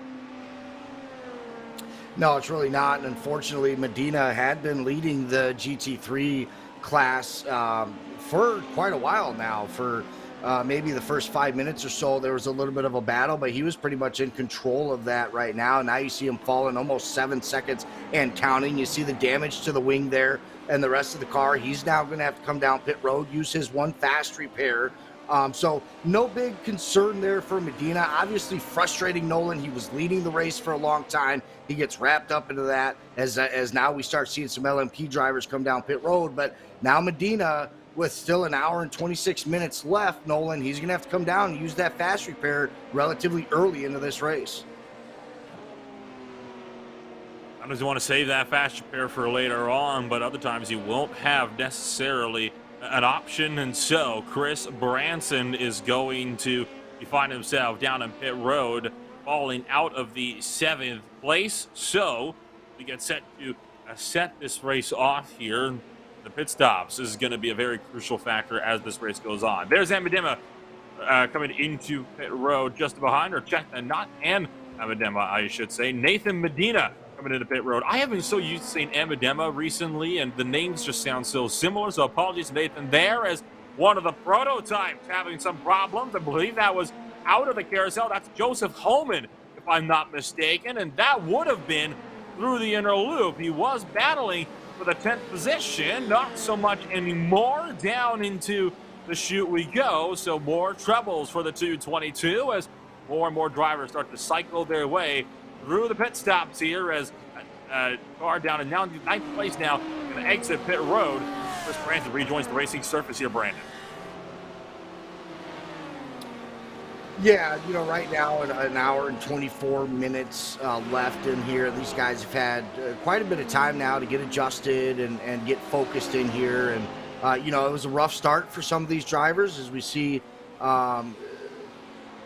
they're starting to settle down a little bit. Yeah, we're still seeing some spins and some wrecks here. Now cars coming down pit road. That's going to be LMP drivers fueling up. Sam touched base on that about them having to come down pit road a little bit more than the GT3 cars. So that's what we're starting to see right now, is this first cycle of LMP cars coming down for fuel. They're going to be getting, they might not need tires right away, but, eventually maybe on their second pit stop, by then everybody will have taken a fresh set of tires. But, right now I think we're coming to that point in the race where all the nerves are out. It's go time. Everybody's going to be focused in. They're settled in, and really just talking with their spotter and their crew chief and talking about strategy as we approach the halfway through the race. Joseph Holman just making his pit stop now. This was right after he had a spin through the inner loop just earlier this very lap. So it looks like the 222 might have had some damage, wanting to get it fixed. We are within the pit window, though, for the LMP2. So if there was ever a point to have a spin, that's come down to repair damages. I guess this would be that time, as he's going to leave pit road after taking that one fast repair. And further behind, Sam, we can still see more LMP drivers coming into pit, including the likes of third place of Chris Yatito down to the pit road now at the number 27. And also going to be joining him is going to be Andy Spicer, who's going to be following suit, and as well going to be seeing that of Andrew Mikey in the 086. So the cycle is going to be going through for a lot of these drivers. Again, this is around the window. We were expecting a lot of these LMP2 drivers to come into pit road. Some of the drivers further back, they might be able to stretch it out an extra lap or more. This lap 24 is when we were expecting the majority of this field to come in, as we're going to be seeing a lot of these drivers right now for the GT3s. Again, they're not expected to come into pit road for another 20 minutes. Yeah, and we saw a couple of the LMPs come down early. That's obviously might just be a strat that they're running, but right now that we are dead center of the pit window, and we're seeing the majority of these LMP drivers come down. And as a driver out here, that's a good sign when you start seeing all the other guys come down. You're hitting your marks, and you're going to be able to join the track and have somebody to kind of chase around there. And sometimes when you come down pit road by yourself and you don't have that rabbit car to join the track with you, and you're just kind of out there by yourself, you can lose focus. Gets a little bit lonely, if you will, but plenty of guys coming down pit road right now. They're going to be able to go out onto the track with one another and get back to some of the intense racing that we've seen out of the prototypes here today. And now your previous race leader of Murphy Nichols currently in pit road. So is Michael Broomhead, just waiting for a Sisler to come around. He is also in the pit road this time by from the third position. Will Gregorov be also in from the fourth place spot? He is, at the moment, you got yourself fourth on back to about 8th place in the prototype class. But still yet to pit. Just about everybody else has already come down to make their stop for this first round of pit stops. But of course, LMP2 is expected to pit one more time for the end of this race. Nichols out of pit road, and so is Broomhead. They hold 1-2 through the pit window. Yeah, and the rest of the field all coming into pit road as well. So not really a surprise on the fact that seeing the whole entire field come in, but because of the way the pit cycle went through, we're now seeing, a couple of drivers cycle in places that maybe we weren't expecting. I know a few of the drivers that were up front running well, Holman, as well as Gomillion, and also some others, they decided to take tires on this pit stop, which is adding an extra 15 to 20 seconds on your pit stop, which is kind of a sign that they're taking tires now. They're most likely not going to take tires on their next stop. Yeah, and we touched base on that too, where I did feel like there would be some drivers that wanted to take the tires now, but there were drivers who would probably be comfortable with going a little bit of extra miles on what they have without taking them now, and they're going to be able to get them later into the race. We'll see if that strat pays dividends or not, but I think it's a good strategy. If you're out there on the track, Nolan, you're feeling good, you don't feel like you're losing any grip, and you think that you can make it to your next pit stop, yeah, why not wait until later in the race to take that set of tires? And of course, you can see some of these GT3 cars still looking to battle it out. How about the battle for 30th place overall? About 8th or so in the GT3 category, as James Dougherty going to be losing now to Taylor Westerfield in the McLaren. So McLaren breezing past the Evolve Porsche 911, or at least one of the ones, the one that wasn't caught out in the wreck earlier today. They have to look out, though, because just behind, Doug Buchanan's starting to close in his 026 Ferrari, and they're all about to be passed up by race leader Murphy Nichols. This is going to get a bit hectic here as Dougherty's forced over to the right-hand side, and as Nichols throws it down the inside of turn 6, that will allow Dougherty to close in just a little bit more to Taylor Westerfield as his entry to turn number 6 was compromised. Yeah, it was very much compromised. I think, like I said, these GT3 drivers have to have their head on a swivel. You're trying to control your car when trying to maximize the amount of speed you get out of the corner, and at the same time, you got to be worrying about the drivers around you that are in also GT3s, as well as the LMPs that are going to be trying to pass you. So if you have any swivel or get loose at any point, it is a hazardous moment. As we take a look at some of the other battles that are going on for the LMPs, this is for 12th place, as it's Maurice Gilmillion able to make the pass moving forward, with Robert Covey in the 72 going to be falling back to 13th. And, you know, we're starting to see kind of the same pairings racing around one another. And, Brandon, that's kind of what, you know, road course racing and any type of racing kind of gives you, is you find those drivers that you're always stuck to all race long, and it's always to the bitter end when you finally figure out who's going to be the better one that tops the rest. Yeah, and that could be on a week-to-week thing, too, all season long, right? I mean, this being the first race of the season, you're absolutely right. Some of these guys are going to be stuck on one another, and that's the way that it's going to play out. But it's also really good to start building rapport with some of these drivers, whether they're teammates or not. You still want to be able to know who you can trust in a pinch and who you can't. There's going to be some drivers that you just don't feel comfortable around. Maybe you don't like the way they race, you don't like their pace, you don't like their braking zones. And then there's other drivers who kind of match your own driving style, and you feel comfortable being around them. And that all starts here tonight at the Watkins Glen, because it's going to be a long season, and you really got to find out who you can trust and who your friends are going to be out here throughout this season.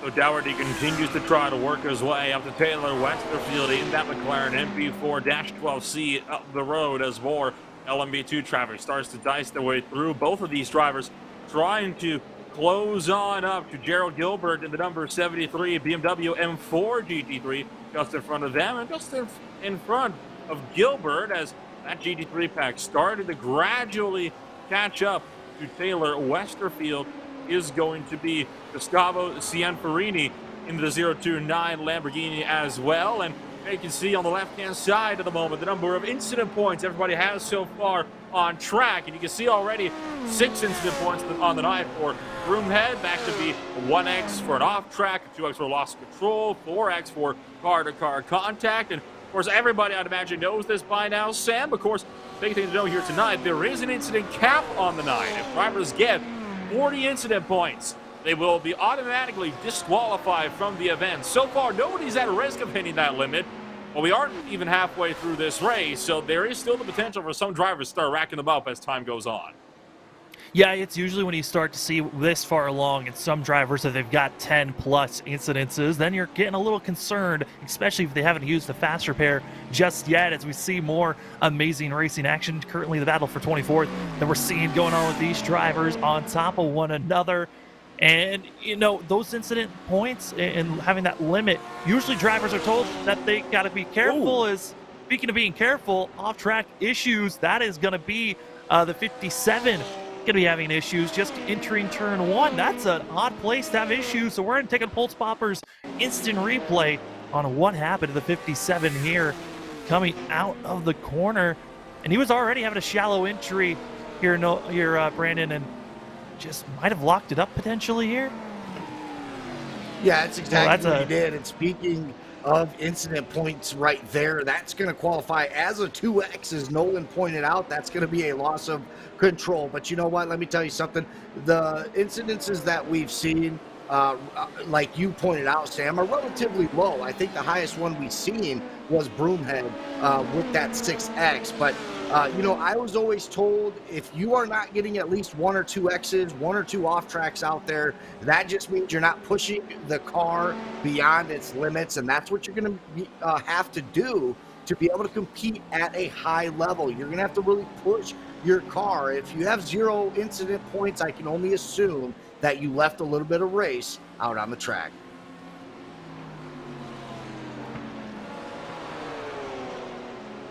Looking back to one of these other very intense GT3 battles for the time being. Westerfield trying to catch up. Gerard Gilbert goes up the outside into the inner loop. Gilbert lets both Dougherty and Westerfield through, as one of the prototypes diced its way past as well. That was Chris Yachito in the number 27 car, as Dougherty thought about, I'd imagine, having a look up the inside into the inner loop, but wasn't close enough in his portion, 911 GT3, to make that one stick. So Taylor Westerfield is going to maintain out in front in this little battle for now in his McLaren GT3, but that's the BMW now losing 2 positions, as Gerard Gilbert, I'd imagine, looks like he might be starting to slip a little bit further back down the field. Yeah, I got to be careful of slipping back too many positions, especially with the fact that we're getting to the halfway point. Once we're here, mistakes could ruin your race. You don't want to be making too many of them, as we're watching this of Joseph Homan, who we've seen have to recover multiple times here tonight, but catching up to a huge pack of GT3 drivers coming into the chute and now heading towards the toe of the boot here at Watkins Glen, as this is going to be a chaotic moment of drivers trying to get cut through traffic. And oh man, Brandon, those are the moments as both of contact issues, and just like that, mistakes grow. And I believe that is going to be the 57 again, potentially, and it is. Yeah, it is. And you know, this is one of the parts of the tracks that is one of the more technicals, because you're coming to a heavy braking zone, but you're also going uphill through this turn right here, and the track gets real narrow. But you know, throughout this entire sequence here, and even behind these guys, one thing that I noticed was, and unfortunately that's just the 57 getting loose, everybody hitting on their brakes, and you see the pile form behind them. But one thing I saw behind this, coming down that little bit of a stretch, all the GT3 cars were on the inside and all the LMP cars were on the outside, and that was good. Everybody was giving each other some room, and then all of a sudden a GT3 car got that blue flag and tried going up on the high side, which was a mistake. Everybody is already on the inside. The LMP cars were comfortable on the outside. You should have just stayed where you were on the inside line. And so those are things and mistakes that these drivers are really going to have to learn over the course of this season. Is you see the blue flag, just stay where you're at. Like Nolan and I talked about, be predictable. Don't wait until that car is right up on you to switch lanes. You're not doing them a courtesy by doing that. You're just confusing them.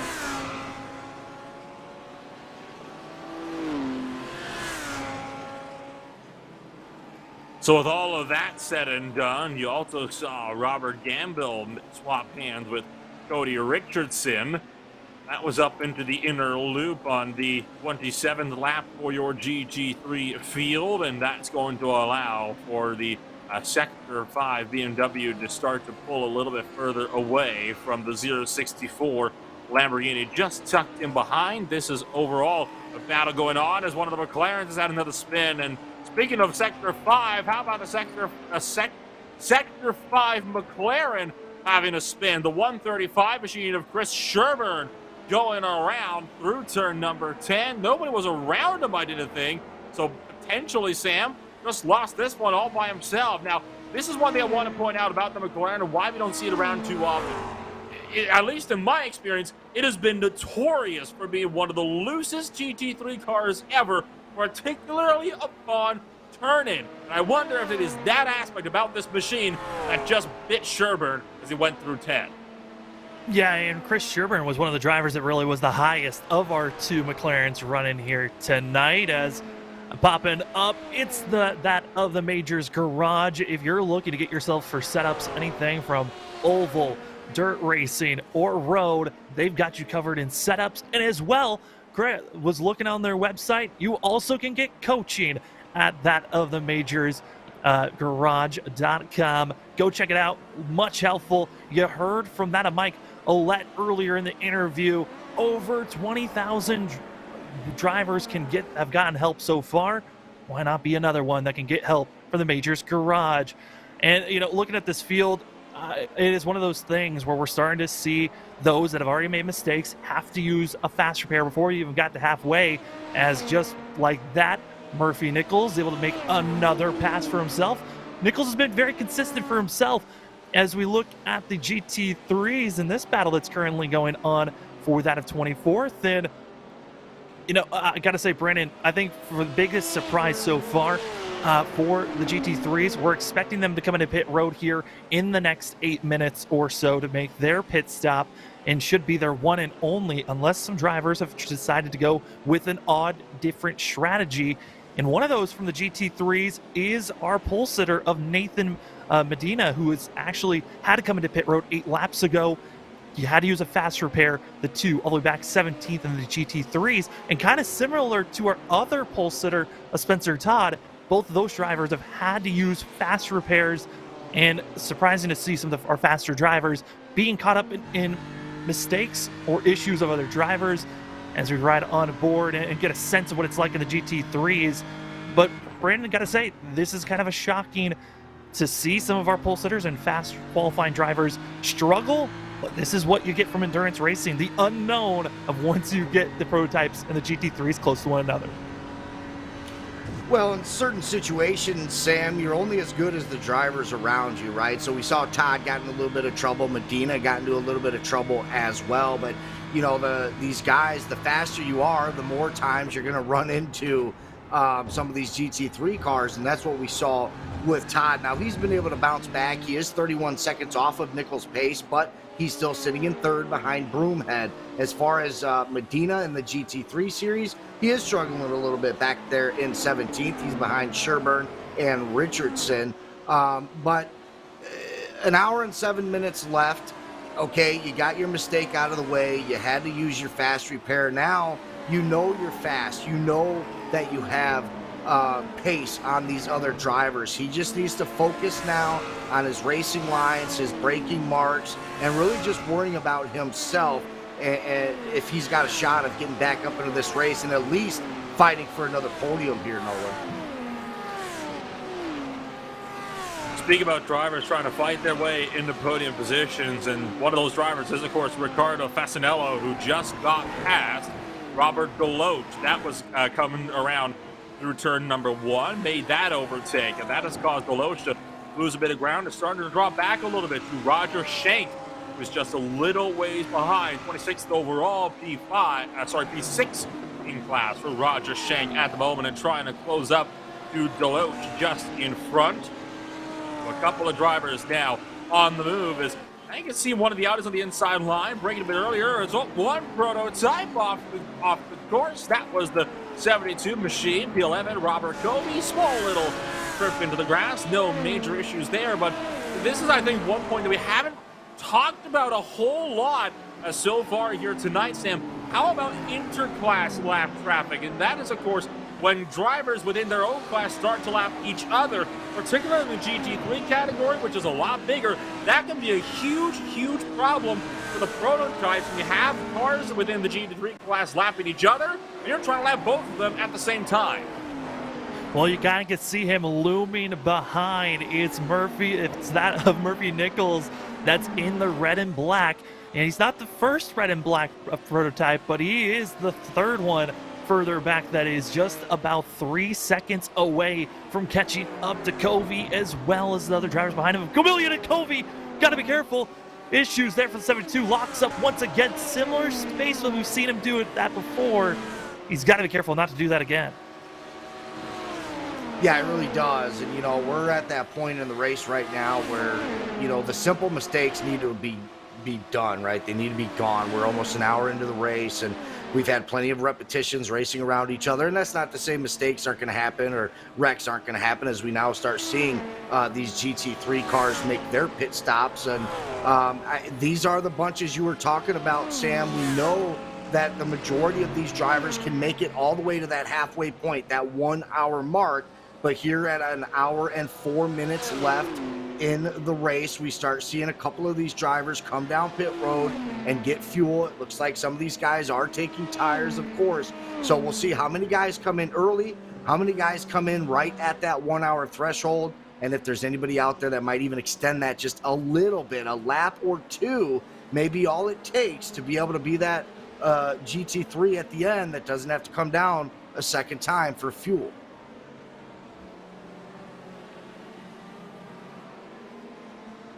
And problems for Robert Gregor, who I just saw sideways in front of the overall race leader for all of a split second, and has now taken his toe back to pit road. So the 82 car having troubles as battle is also on in your LMP2 category.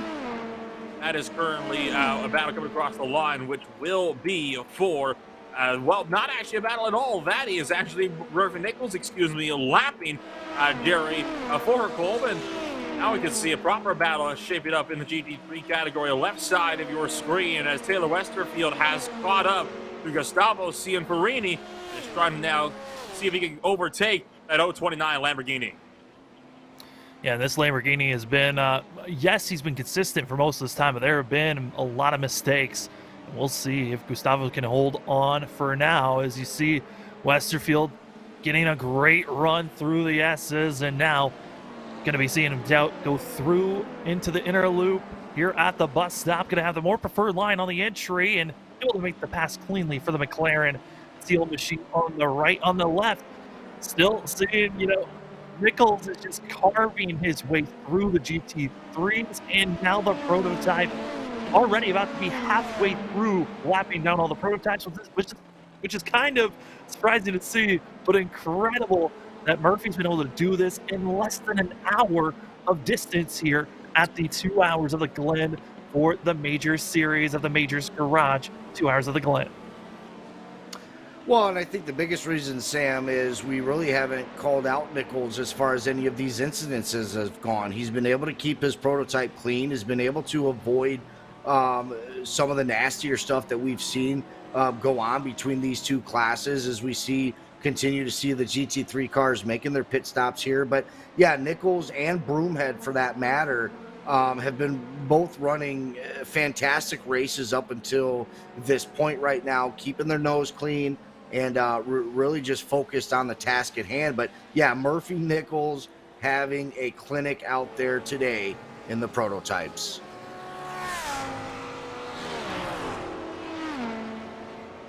More GT3 traffic starts to come on in, and this is, of course, what we were thinking about pre-race, even before we got this broadcast underway, was the fact that the GT3s were expecting to make a one-stopper on the day around the halfway point, whereas the LMP2s would be guaranteed at least a two-stopper, and that would typically be around every 40 minutes or so, give or take.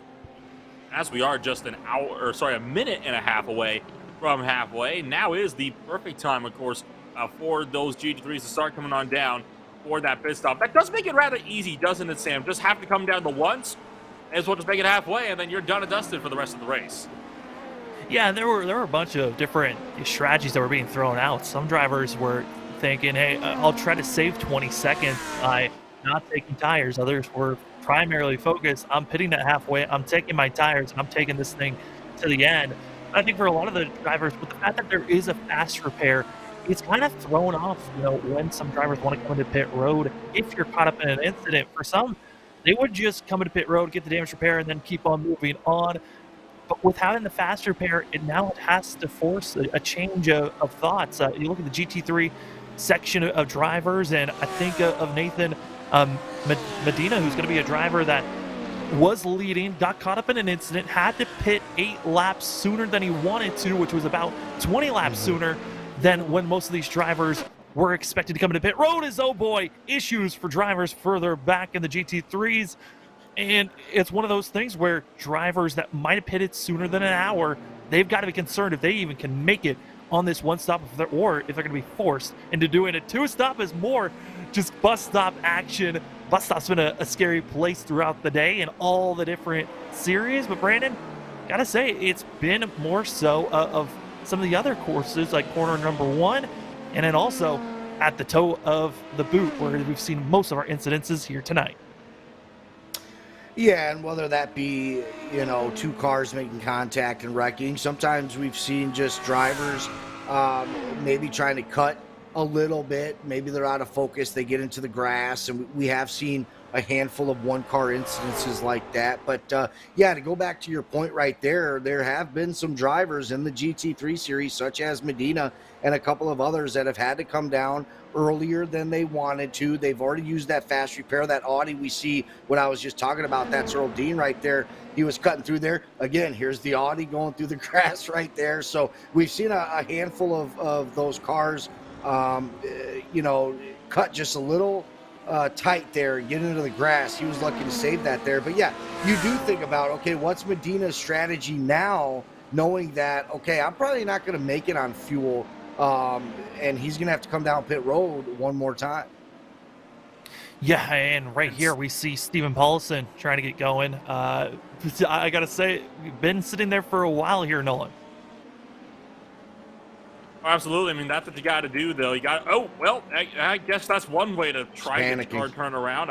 I think what he tried to do there, guys, was he tried to get the wheel spun up and spin the car around, but traction kicked in a lot sooner than he expected it to. That's what sent Paulson into the outside wall, and now we can watch some of these GT3 battles continuing to hot on up. That was Horvath, the Cianfarini, down into the bus stop chicane, and that will be an overtake for about 9th place on the racetrack in the GT3 category.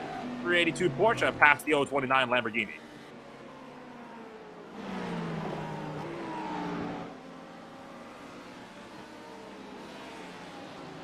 Still more battles picking up just in behind. This is for 2nd place. Now, I'm not sure if this battle is going to quite develop as much as we've seen some of the others. As, of course, those are,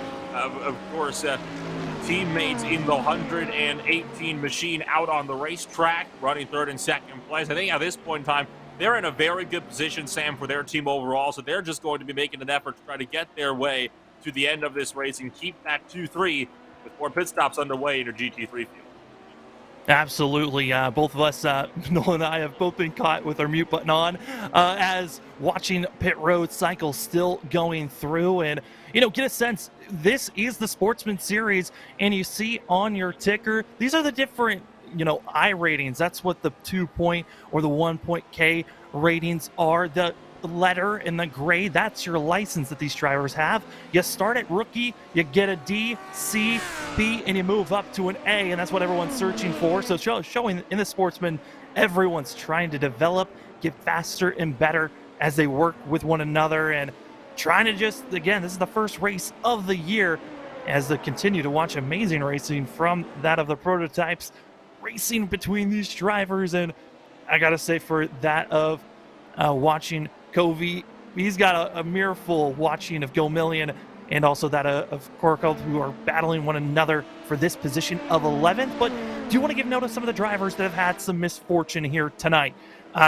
Talked about that of Dano Vela, who was our first driver that called it a night in the prototypes, but a couple of GT3 drivers after their pit stops have now called it, that being Brandon Vittel as well as Jeremy Isaacs and that Vince Harley. Those are going to be your 4 drivers that have called it a night here early.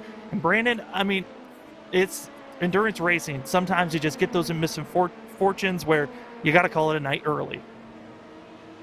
Yeah, you really do, right? I mean, the first incident, it might be affecting your race, but the second and the third, now you're starting to affect everybody else's race. And sometimes the best thing that you can do is just send it down pit road, park it in the garage, and count your losses and start practicing on the next event. I will say, on a side note here, guys, in the GT3 series, the number 2 car of Medina, thanks to some pit stops that happened about 5 minutes ago, he has climbed his way back into the lead as far as the GT3 series goes. Now, we do know, because we talked about it, he is probably going to have to come back down, but if he's got a 30-second lead right now on Gagaro, that means he does have a little bit of wiggle room, Nolan, to try and save fuel. But, I mean, what a comeback. He was outside of the top 10 after that wreck. He came down pit road, used his fast repair, and steadily climbed, and now there he is, back in the lead. Well, it might be a 28-second gap at the moment for Medina, a gap that is much closer is the one we're observing right now in that prototype field, with Alborco trying to get away from Maurice Gomillion just behind in the 044, and behind him, Timothy Klaus still nice and close to the machine as well, just up the road, as they both get around Jason Lottridge, who is currently 38th overall, and the GT3 category machines. And a bit further up the road still watching battles trying to develop. This is for 8th place in your LMP2 field, with Joseph Holman trying to close up to Chris Benson into the inner loop, and once again having to dice now with lap traffic as the battles continue. Weave it down to GT3 fields coming on down in towards turn number 8 with Nick Horvath working his way on the outside of Andrew Kotska at the moment. Yeah, and right now Kotska's trying to find the right place to make a pass, but then the prototypes show up and they change where you're trying to put your line and cost time. It's one of those things where it's a juggling act constantly throughout the night as, oh boy, car into the wall. That looks to be a Sector 5 machine up in the wall, and I believe that is going to be, we've seen him in the wall a couple of times and getting moving. But I got to say, for a lot of these drivers, I'm not surprised on, the amount of wrecks that we've seen, the great racing that we've seen.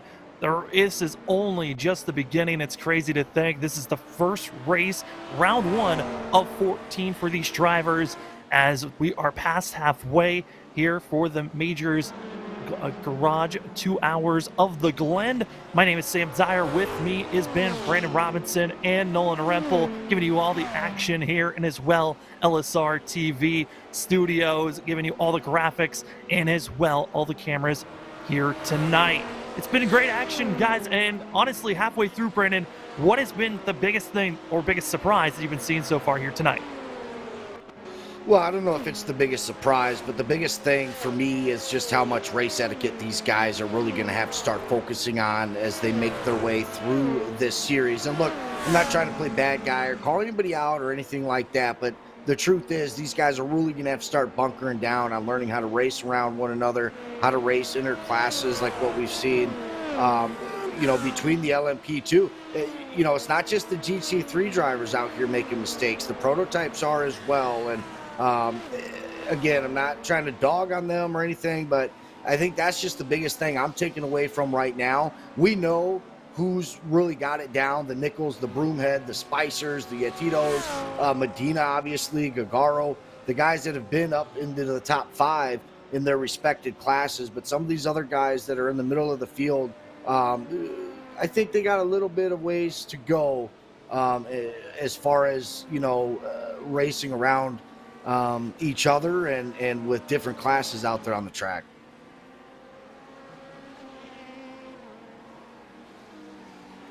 Now we can see pit stop starting to kick off for the LMP2 field for the second time tonight, but this is still with 51 minutes to go. Now, I was talking about every 40 minutes, give or take here, Sam. Now, that would obviously put your LMP2 field pitting with roughly 45 minutes to go, so this is a little bit earlier than I anticipated for some of these guys. But that being said, there is still the possibility that they can make it work. You can save quite a bit of fuel with these machines. That's Chris Yachito, by the way, in pit road, along with Andy Spicer, formerly 3rd and 5th from your LMP2 field, as the more cars going on down to the lane, including actually race leader Murphy Nichols into pit road, as we ride on board into turn number 1 with the likes of Maurice Gomillion trying to work his way back up through the LMP2 field, trying to catch up to Jerry Forholm just up in front, a couple of seconds up the road. Yeah, that's going to be a big thing. Again, Maurice Gomillion catch up and gain some time and take a look at the best times that were put down earlier in the race in that last lap, just showing the wear and tear that a lot of these drivers are dealing with currently, as we're expecting a lot of these prototype drivers to take tires on this next stop. I think that might be the reason why we're starting to see, a couple of these drivers decide to go to pit road sooner than expected. The drivers that decided not to take tires and feeling like, hey, I need a little bit more grip because I'm losing too much ground. But just out of Murphy Nichols coming into pit road, I think that's the biggest surprise. Now falling down to 3rd currently on the board, as he's still in pit road getting service done. Yeah, I mean, he set himself up pretty good, though, there. I mean, he's down in pit road for a while. He's only lost 2 positions, Broomhead and Mickey, but Broomhead ultimately going to have to come back down pit road anyways. So losing a little bit of time, but, he might be taking care of some optional repairs. And we got a Porsche off track there, and he's going to reverse it onto the track. This is what we're talking about here. Just stop. Just stay where you're at. It's dangerous to try to reverse onto the track there, especially coming off that corner exit. We had the GT3s on the high side of the track and the LMPs that were side by side with them. So it's dangerous. I keep seeing that out of these guys. I think there's going to have to be some conversations about, hey, when you guys spin out, Don't just rush back onto the track. Take your time, look at that relative, and just focus on a clean entry. And how about a couple of LMP2s starting to battle it out? Spencer Todd, Maurice Gomillion going at it. They traded hands earlier this lap, and Gomillion thought about going outside line into the inner loop, but it just isn't going to work. And you can already see how much faster Spencer Todd is, just how much of a gap he opened up through that inner loop. And now that'll leave it down to the number 18 to see if he can close on up to Jerry Fulhercombe, working his way past the Porsche of Rachel Williams, and now just W. Cannon between himself and his next LMP2 target up the road. And with the pace of the moment that Spencer Todd is showing, that is also going to put the likes of Robert Covey currently at risk.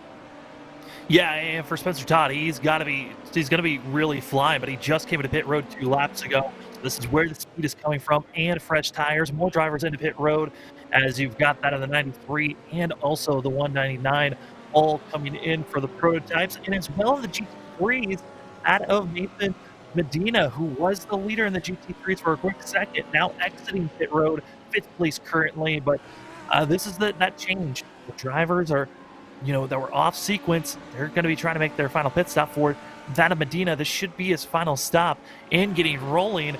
Medina did come in and looked like took tires with the 2 machine. He's going to try to gain as much speed as possible to try to gain all this time and should be able to take it to the end.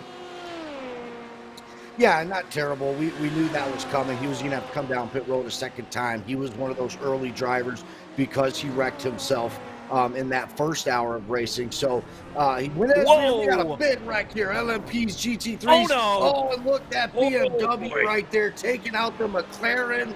And that is just something that is just terrible. You hate to see it right there. Too many guys just not holding on to the brakes and allowing these cars to pass. And what turned out to be a 2 to 3 car incident now turns into a 4 or 5 car incident. We're going to look at a couple of replays here, Nolan, and really figure out what happened here. So Matt Gelder got turned by Michael Lane first, and that is a hard shot into the barrier for Robert Covey, who was out of the race for sure. Then it was Gelder to come back across the track, clip the BMW of Robert Deloach, back collected Fulhercombe and Justin behind. And I want to get a look on board with Spencer Todd if we can, because my goodness, the number 18 car just barely got through this by the skin of his teeth. We might be able to see this one here. Watch BMW right there getting clipped and sent hard into the outside or the inside wall of turn number 4. And there you can see Todd just slowly working his way through, and there's a McLaren caught up as well. Westerfield he made it through, and the BMW came across his line to get into that mess. And my goodness, that has by far got to be one of the bigger wrecks I have seen so far Watkins Glen International throughout the last year and a half, I would say. Yeah, that is one of the bigger ones, and luckily for that of the prototype drivers of Robert Covey, as well as that of Fulhercombe, going to be one of the drivers that both are going to be having themselves faster pair still in pit road. So the race is not completely over, but both had to take a tow. So they're going to be losing a lot of ground just because of that.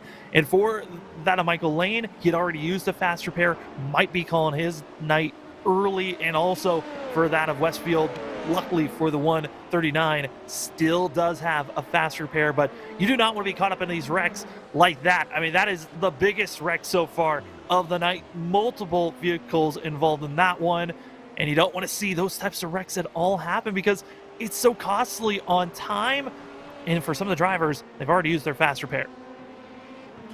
Yeah, and at the top of the broadcast here, you asked me what part of the track I was most forward to seeing, and I had talked about that part of the track initially because when you get side by side there through that S curve, it's an uphill curve, and it only gets tighter from there, and that's where we end up seeing our biggest crash of the night, including both GT3 drivers and LMP. And it's just one of those parts of the track that when 2 cars get involved like that, it's very hard to maneuver around them. There's not a whole lot of space, and and that's what we saw. The LMP driver tried going onto the outside to avoid that. He gets into the grass, hits the wall, gets on his side.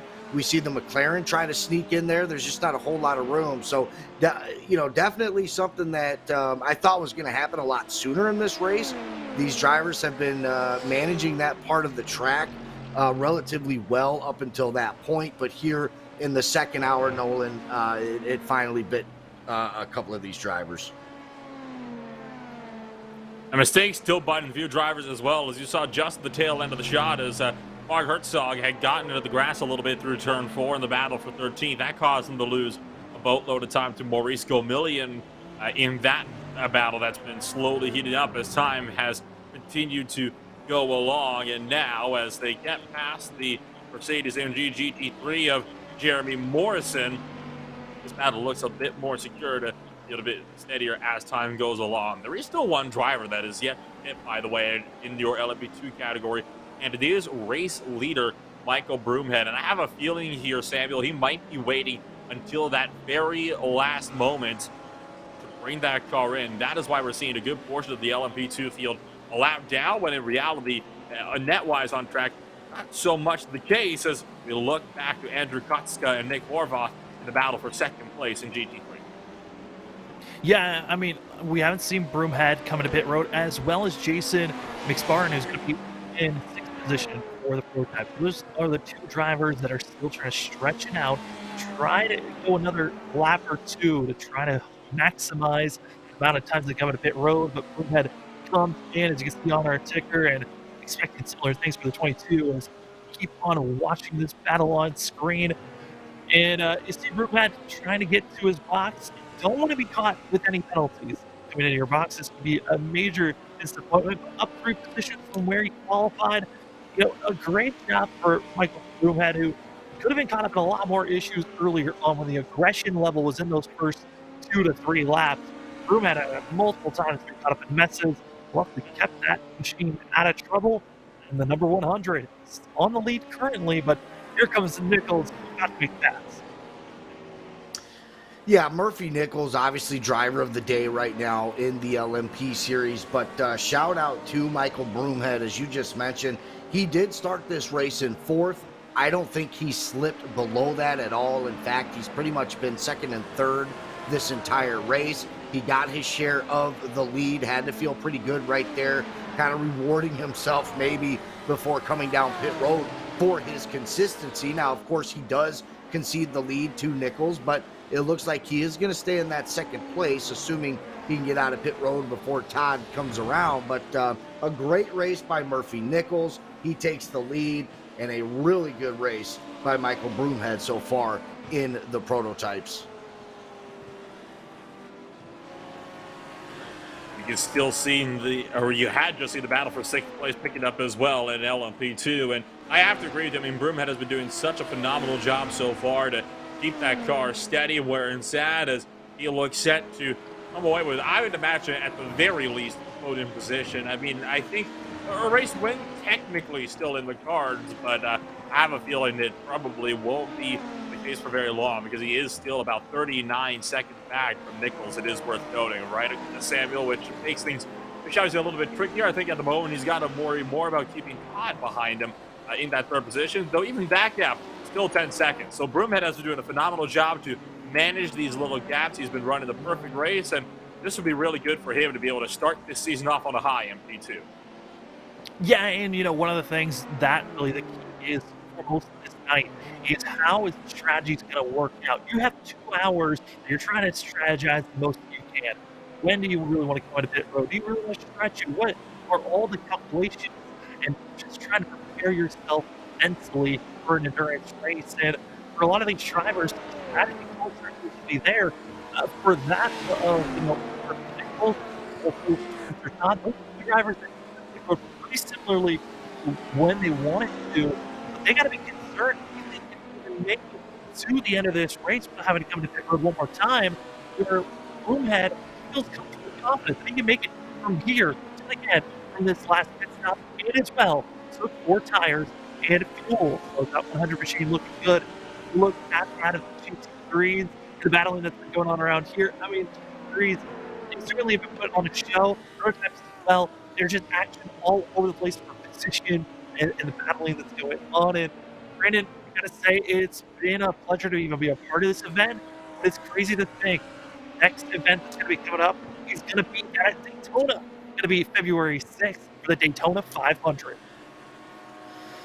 Yeah, I mean, another race that I'm looking forward to. When I was offered this with the Majors series, it was, of course, exciting, and I took a look at the schedule, and just an awesome thing that Majors has gotten for themselves here. And I love how they mix it up. We're doing a 2-hour race here at the Glen, and then we take some time off. We pick back up with them in a couple of weeks, and we're doing a Daytona 500 race. I mean, how cool is that? And how cool is it for these drivers all going to be able to find their niche in the series? Maybe some are, average road racers, but do really well on the ovals and vice versa. So it's going to be really cool as we go through the season, and just be able to see different drivers shine at different racecrafts.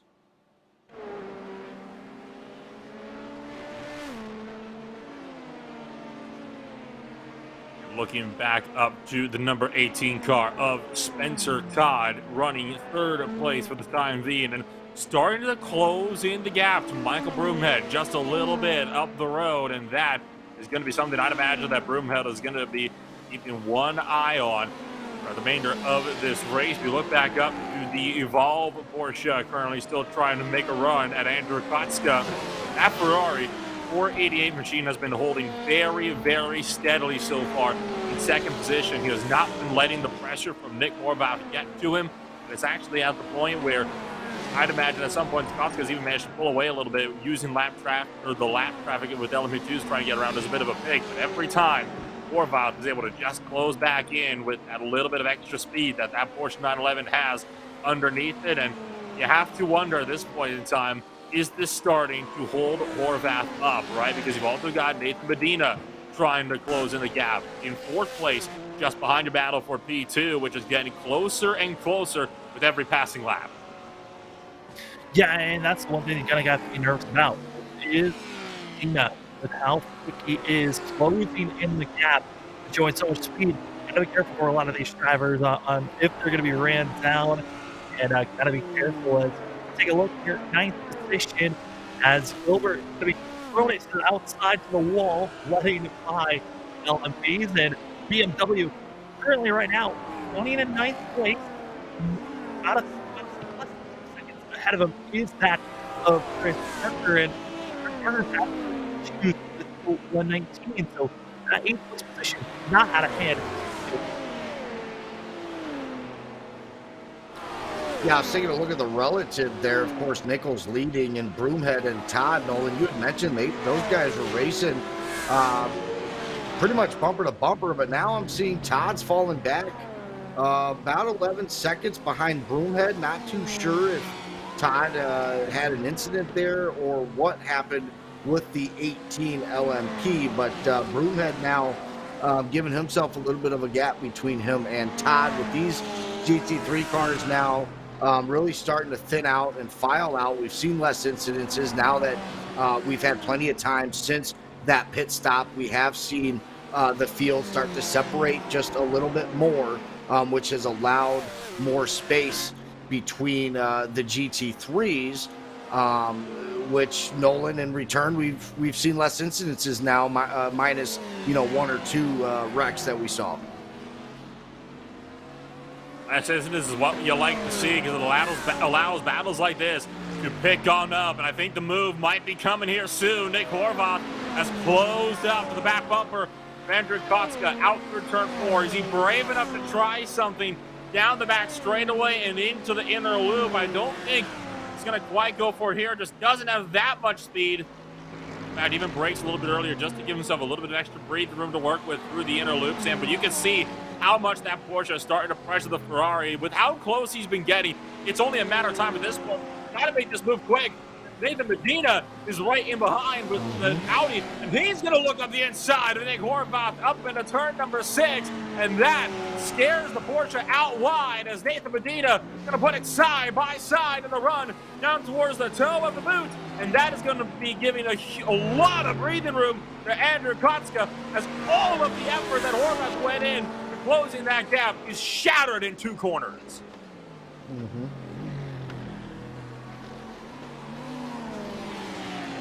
Yeah, absolutely. And now you throw in the LMP in the mix there too. That kind of backed them off just a little bit, giving Kotska even more of an advantage there. So things are heating up in the GT3 series. We have Gregaro in the lead, enjoying a 21-second lead. But right now, the fight for podium between Kotska, Horvath, and Medina.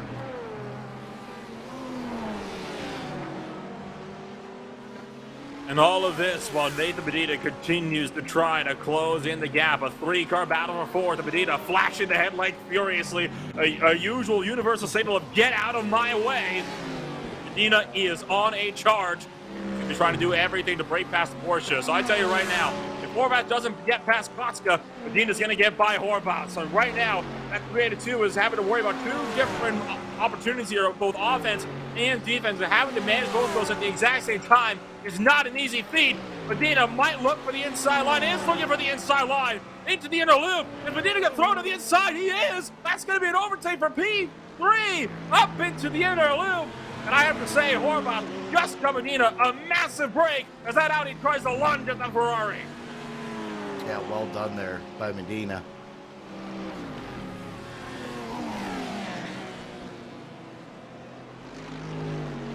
Now, very still well done by trying to... Medina there.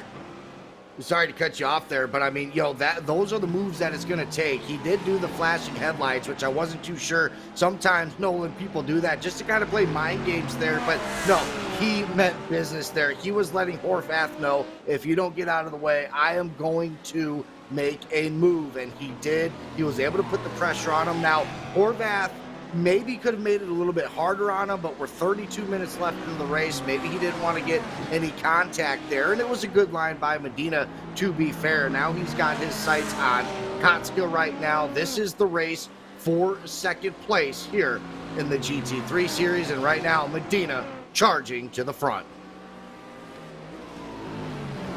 And now you can see Andrew Kotska being held up by Jeremy Morrison. So at the moment, Medina is going to be looking for the inside line here, if not into turn one. You'd think up into the inner loop, as the Ferrari, they're all going to get past the Mercedes as the LMP2 puts it 3 wide into turn number one. Michael Broomhead just works his way through, but that is going to cost a boatload of time for Nathan Medina, who's got to try to run down Andrew Kotska all over again. All of a sudden, that pass is not happening this lap.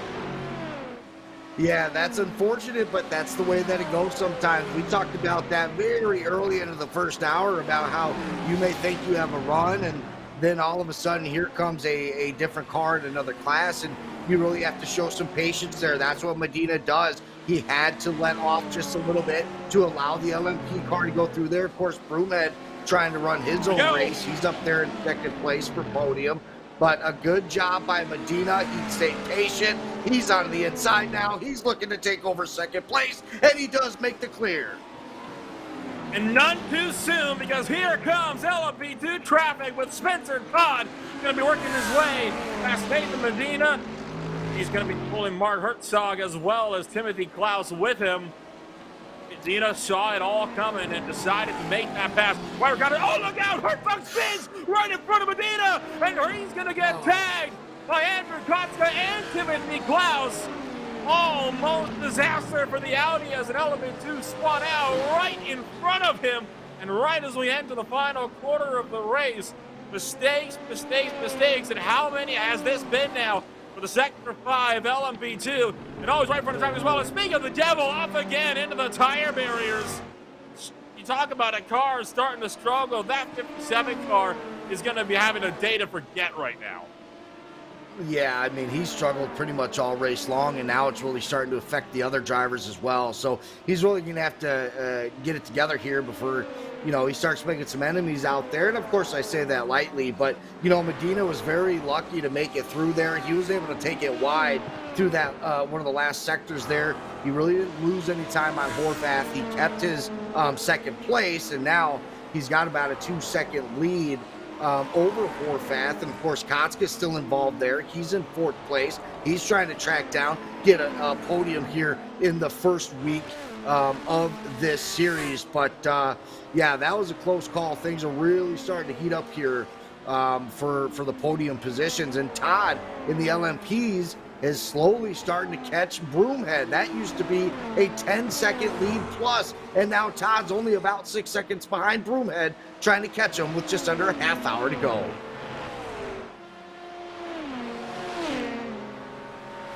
And looking on at Joseph Holman, trying to also catch up to his own rival of Matt Sisler just up the road. 93 LMP2, trying to keep the 222 at bay in the battle for P number 7 in your LMP2 category. Sisler still holding out in front with Joseph Holman just tucked in behind. And now you can see just tucked in line with the Porsche, trying to make a move on one of the Mercedes. I believe this is coming up and out of the boot section onto the main racetrack. In fact, it is. This is your battle for 35th place overall. That doubles up as about 12th place in your GT3 category. Ryan Scrivener here, Brandon, trying to make a move on Jeremy Morrison. Yeah, and you know, these guys are some drivers who have been mid-pack here, but they've been able to keep it clean right now. Their incident points are low. You can take a look at their cars right there. They got some clean paint, and they're racing hard, racing clean, and you know, for some of these guys, that's their mission here for week 1. Hey, I want to go in. I don't want to wreck. I want to keep a clean car for 2 hours, regardless of what place I finish. And if I get an opportunity to race somebody, that's even better. And right now, that's what we've seen out of some of these guys that are 8th, 9th, 10th, and on back. We've seen some great racing, but we've also seen some really clean drivers. And that's what this Sportsman series is all about. And taking full advantage of that are these guys back here racing for 10th, 11th, and 12th right now. On board with the back of Jeremy Morrison in the battle for 15th place in your GT3 category. Pulling along the high-class Porsche 911 GT3 with them. It has been a phenomenal battle as there's another point. Oh, coming on track is the Avant Porsche. Nick Horvath, as a matter of fact, a lap up the road. And talk about an unsafe rejoin, right, Brandon? I mean, holy cow, they nearly wiped it out. Battle for 35th and 36th. We'll take a look at the Pulse Poppers replay. I think this one either had contact with the lap car or lost it by himself.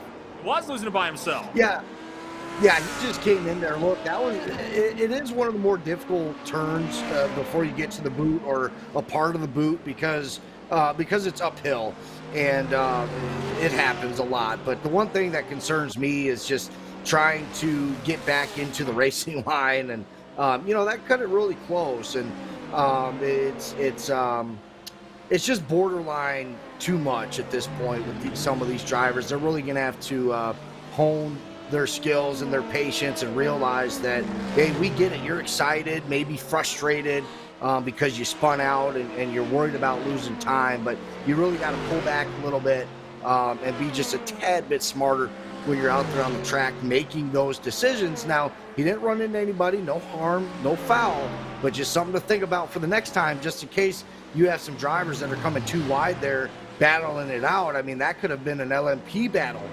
coming through there. So just something to think about for some of these drivers. But yeah, unfortunately, that part of the track can be difficult because it's such a hard braking zone. You're shifting from, you know, 4th down to 2nd, maybe 3rd even on some old tires, but nonetheless, you're going uphill and trying to turn at the same time.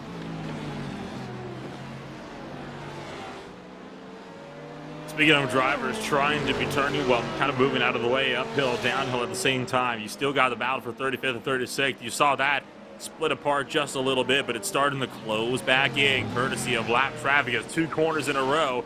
Jeremy Morrison is muscled out wide in his Mercedes AMG, and now Porsche looking up the inside for turn number 9. That's going to be a bit tight. No space for the 70 car to throw his hat into the ring. So Morrison keeps out in front for a little while longer, and now they've got Nick Horvath, lap traffic within their own class, starting to close in as well. But with these guys, it's such a heated battle, and something tells me they're not going to be too eager to let Horvath through. No, this was some really good driving by this Mercedes here. A lot of times when you get a driver that's hogging your rear view mirror and putting some pressure on you, that's when drivers start to fold and make mistakes. But what we've been able to see out of the Merc here is poise. And that's what you like to see in some of these lower class divisions are the drivers who can keep their poise right now, as we see the LMP making their way on the outside there, coming out of the S's. But a really good job by that Mercedes driver not to allow the Porsche behind him to push him into making a mistake. That's something we've seen so many times tonight. And in fact, it even might be the other way around, right? It could be a Scrivener who pushes himself into making a mistake at his high-class number 70 machine. And now I have a feeling here, though, that Scrivener is going to have to yield to Nick Horvath, who is, at the end of the day, a car on the lead lap in their class, and he is going to have to let Horvath through. Now, as we look up cars a little bit further up the running order here in your GT3 category, that is Gregaro at the moment coming down the front straightaway towards turn number 1. And David Gregaro Jr. has done a phenomenal job so far. He has currently been leading the race, a 24.3 second gap with only 24 minutes left to go. He's pretty much got this race won. It's his to lose. Yeah, he's in cruise control right now. He doesn't want to obviously let off so much, right? I mean, he wants to stay in the groove, stay focused, but he knows right now he doesn't have to push it. And also, it's important to note, he's got nobody around him right now, Nolan. Yeah, eventually there's going to be an LMP that comes by every once in a while, but as far as racing in his own series, he's not grouped up with a bunch of faster cars right now. He's not racing around any other GT3s. He's got a 25-second lead, like you mentioned, over Medina right now. He's just got to hit his marks, avoid spinning, and just keep doing what he's doing.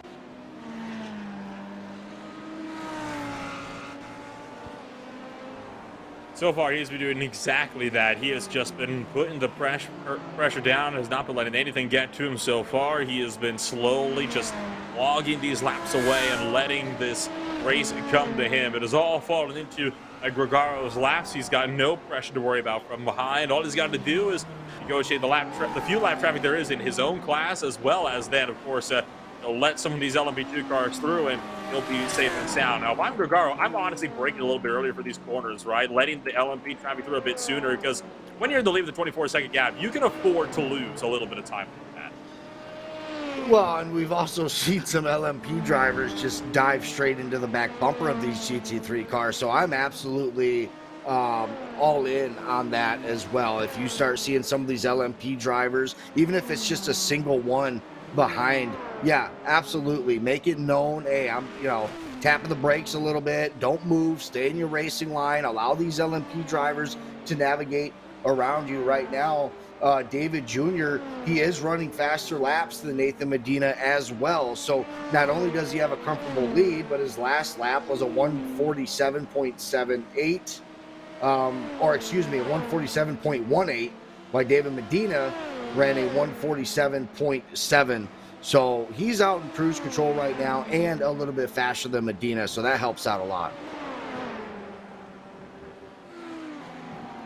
Still seeing the LMP2 traffic now start to deal with themselves, as well as Joseph Holman lapped Jason McSparron, who's down in 12th place. So Holman himself trying to see if he can maybe get one more spot, but with 6th place over 2 corners up the road. It's a bit of a far cry at the moment for Joseph Holman to catch up to one Andrew Mickey up the road. I'd say you probably almost have to worry a little bit more about defense from behind from Chris Branson, but even that is a bit of a hard stretch at this point in time with how far back Branson is.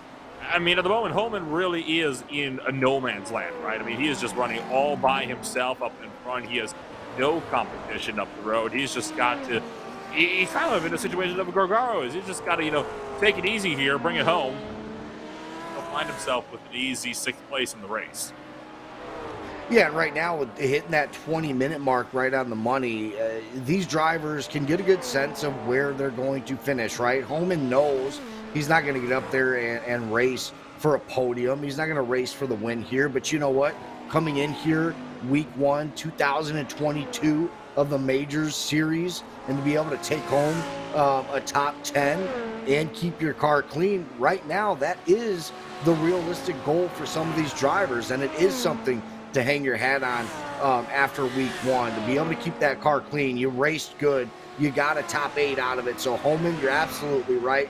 I don't think he would have any shame taking home this this 6th spot, which it looks like, obviously, avoiding a disaster, he's going to be able to do.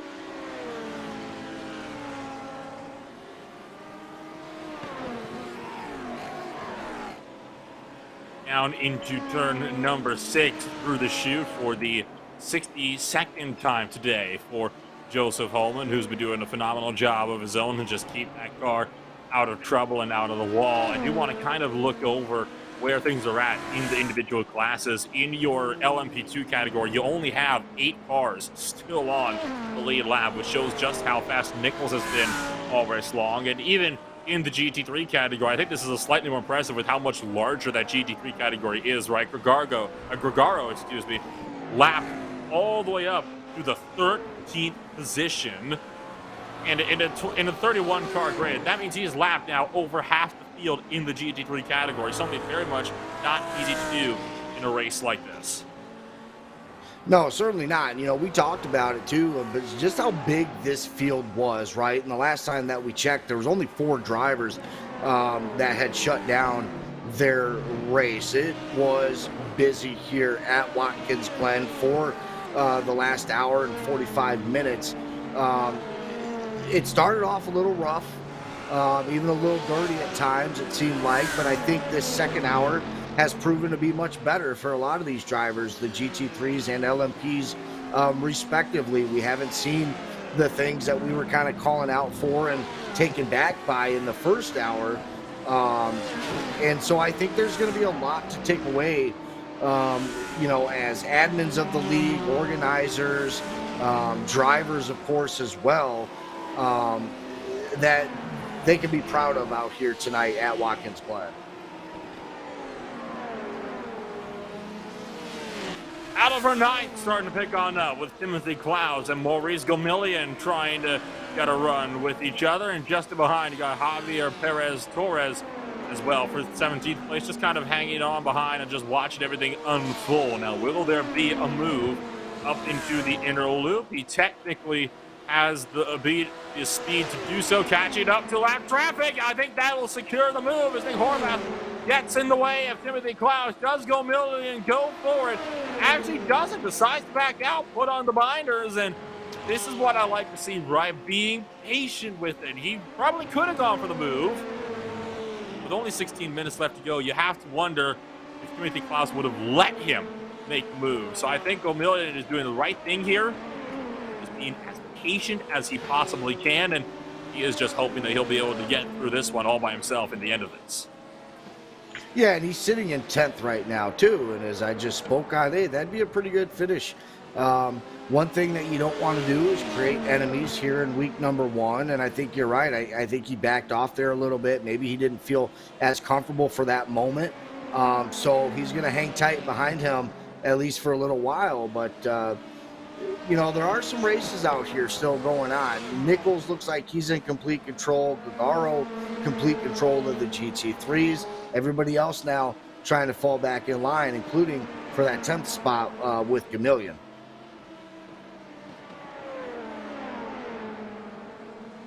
He's got to be careful, though, that he doesn't fall too far back, right? Because at the end of the day, these guys are race car drivers, and they are going to be wanting to go for every position they can when it really counts. He still has 15 minutes to go, yes, and of course that means he still technically has about 8 to 9 laps left to go in this race as well. But if he doesn't close up and make sure he stays close, he's not going to have that opportunity come the last lap of this race. Out for the race that has been steadily closing in as well, you'll look up to Murphy Nichols now, who has got Michael Broomhead. How about just 0.6 of a second back, and that has started to close at a rapid pace. Yeah, here comes Broomhead now onto the back bumper of Nichols as they make their way around the back half of the boot here. And I don't know what happened where Nichols lost all that time, but he most certainly did. And we're going to have a race for the lead between him and Broomhead and Nolan. If these guys start battling it out, Todd is only about 5.5 seconds behind them. So if we start seeing a 2-man race here, they start battling it out, Todd may be able to sneak his way and try to race for the lead. Murphy Nichols slowing up a little bit more on entry to these corners. Now, it is worth noting that Murphy Nichols, you have to remember, he did actually make a second pit stop. That was actually just 3 laps ago. So that is why Nichols is so close all of a sudden to Michael Broomhead. I thought the gap came down just a little bit quicker. So this is going to be intense here as Broomhead tries to do everything to get his way past the battle for the race lead coming through the bus stop chicanes. Further down in the field, look at Robert Gamble at the moment in the number 54 machine. Looks like he tangled with Daniel Celine Howard just a little ways behind. And see that while Robert Covey works his way around to the sector 5 LMP2 as well. Meanwhile, you've still got these 2 old little LMP2s trying to dice their way through and battle the dying laps of this race.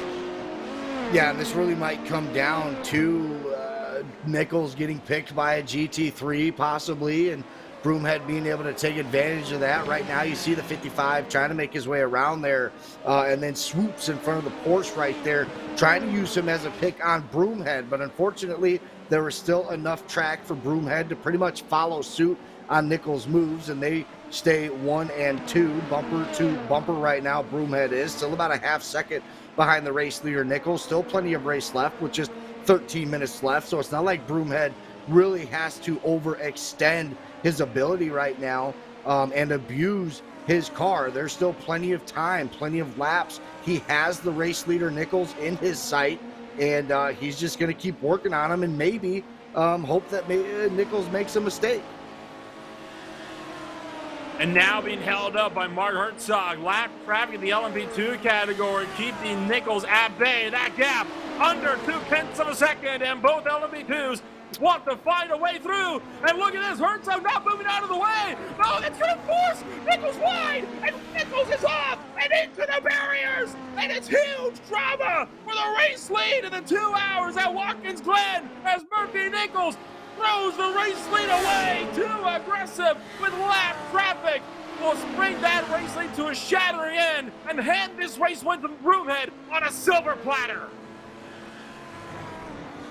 Yeah, unfortunately, too, he's got nobody to blame but himself either. There was no contact there between him and the back marker there. You saw him flashing his lights coming down the backstretch there, but I don't know who it was there, that white and purple car.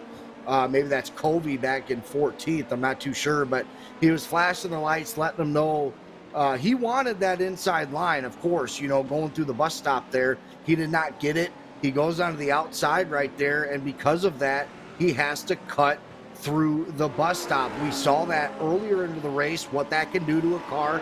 When you cut that, you get your tires off the ground a little bit, you touch the grass, and you go spinning. And Broomhead did what we thought he would. Sit back, keep the pressure on, wait for Nichols to make the mistake, and that's exactly what the 55 machine did to allow Broomhead to take the lead. I have to say, I think part of that was honestly the fault of lap traffic as well. I mean, you have to keep in mind that you have a battle for the race lead behind you, right? That's not what you want to have in your way. And in fact, even now, look out, Herzog spins out. I think the Sector 5 LMP2 is driving a bit angrily as there's more trouble, big time, with the race. Is that the race leading Audi that's just gone into the barriers? It's not, it's just James Dean. Thought that might have been the race leading Audi. It's in a similar paint scheme. Holy cow, that was almost, and there's another spin. Everybody's all of a sudden losing. It was a Mercedes that punted Dean hard into the barriers in turn 6, and now Parker also having a bit of an incident. What is going on? I mean, we're in the dying stages of this race. What is happening at Watkins Glen? Madness. This is madness. I get your point, though, too. I mean, you're a lapped car. You got the race leaders coming up for you. But I just didn't feel like that lap car did enough to really warrant a whole lot of blame for that. He stayed in his racing lane right there and allowed Nichols at the time to really navigate through there. So I get your point 100% there. And we talked about it halfway through the race. There does have to be a little bit of give and take from the leaders and the back markers. And I think they both just tried to navigate around there the best that they could. And unfortunately, it just didn't work out. And you see the banged up cars here now on the GT3 side of things. That got pretty crazy there for a second. I've seen more yellow flags on my timing screen down in turn 1. Looks like the 70 car has had another little slide. It's complete chaos at the moment, really, around the entire racetrack. You have to wonder, oh, good grief, as the Audi once again coming across the Porsche getting to pit road. I mean, I'm sorry, but I have to say, this is starting to get a bit silly at the moment with all of these incidents that we're having. I mean, we've had about, what, 6, 7 different crashes in just the last 5 minutes or so. I mean, I wonder if the fatigue is really just setting in that much for all of these drivers. It has been almost 2 hours, but I mean, it's honestly, you have to wonder. It's like, all right, well, who's going to go off next at this point in time? Well, you're absolutely right. That's a good point. 8.5 minutes left. These guys have been out on the track for a very long time. Watkins Glen is a very fast track. It's a very demanding track physically. As somebody who's raced endurance races here before in the past.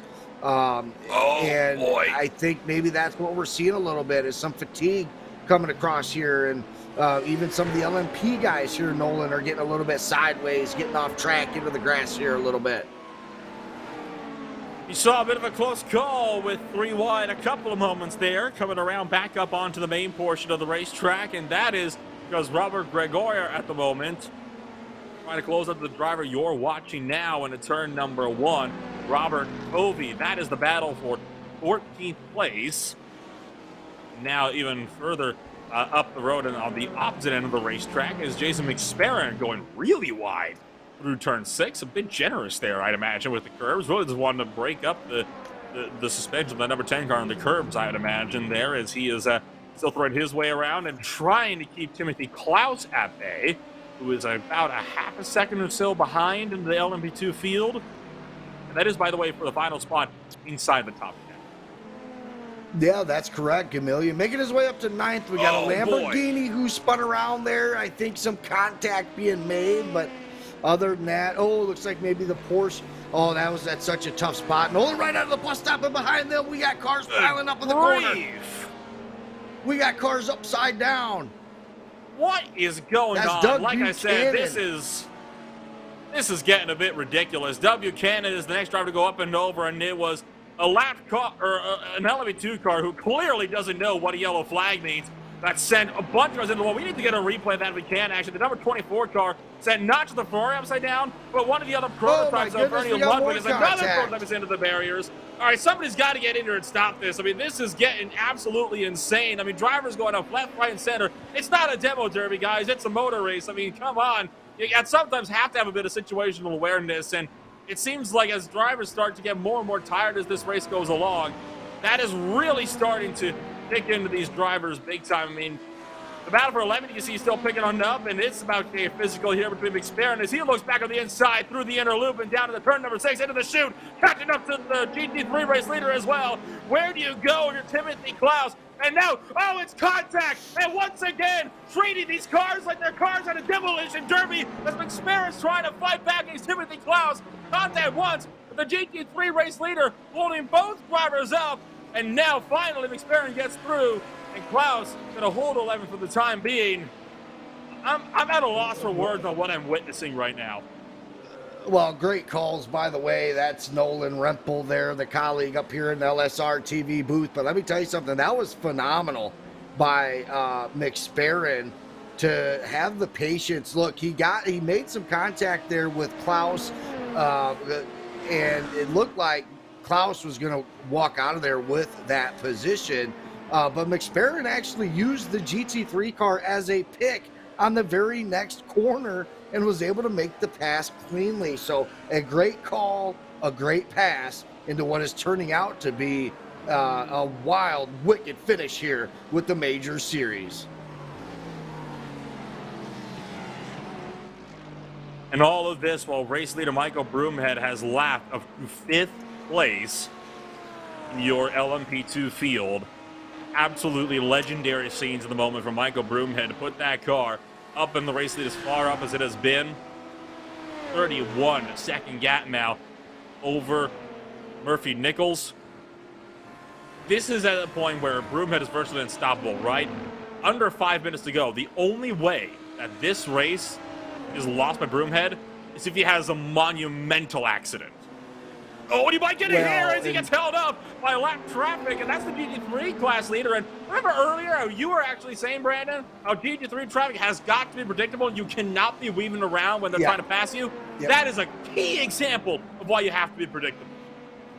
Yeah, exactly. And that almost turned into disaster. And of course, you know, at that point, Gargaro's not trying to do anything to ruin his own race. He's the leader in the GT3 series. So it's just going to take some time for these guys to groom their racecraft. I'm sure the mods and the drivers will be talking after this one. It's the first race of the season. There's going to be some things that happen and some conversations are going to have to happen. But going back to your point, this 100-car Broomhead, he's had a phenomenal race. I brought it up a little bit earlier. He started 4th. I don't think he's even dropped down past that. He's been running second fiddle for the majority of the race to Nichols and Todd throwing into the mix there in 3rd. Nichols, after being caught by Broomhead after his second pit stop, had an unfortunate event where he went off track due to trying to make his way around some back markers. Broomhead taking full advantage of that. Broomhead, though, now coming down pit road with Nichols 34 seconds behind. Oh, a bit closer than that at the moment. In fact, Nichols coming around to the final couple of corners. I think Broomhead miscalculated the fuel run. It's got to be a splash and go. 3 minutes left to go. I think he'll just manage to beat Murphy Nichols out of the pits. But look at how much that gap has come down. Under 10 seconds now. That is costly for Michael Broomhead. And thankfully comes out in front of Murphy Nichols, right? But that could have been disastrous if he had to stay in the pits for any longer. Miscalculated on the fuel, and it almost cost him the race. That being said, all of a sudden, that puts the pressure on Broomhead just a little bit more, as he's got to be, I'd imagine, even more careful now with lap traffic to make sure that car doesn't end up in a wreck. At the moment, he can't afford to go for one spin, because that'll be enough for Nichols to catch up and likely take the race lead away. Yeah, you see the M on his car there, a fan of Moradness there over on Twitch, who obviously does a lot of LMP driving. So maybe with Broomhead being able to watch that and learn a thing or two is really going to set him up for some success here at the end. But what we've seen here tonight, Nolan, worries me, because you can be the safest, fastest driver out there on the track. And, you know, for lack of better terms, some bonehead situation happens in front of you, and it can really affect your race. Back to the GT3 series, though. Back to the race with the Merc and the Porsche in front of the 44 of Gamillion in that LMP. He's going to go onto the outside there, but these two drivers have been battling it pretty much for this last hour here.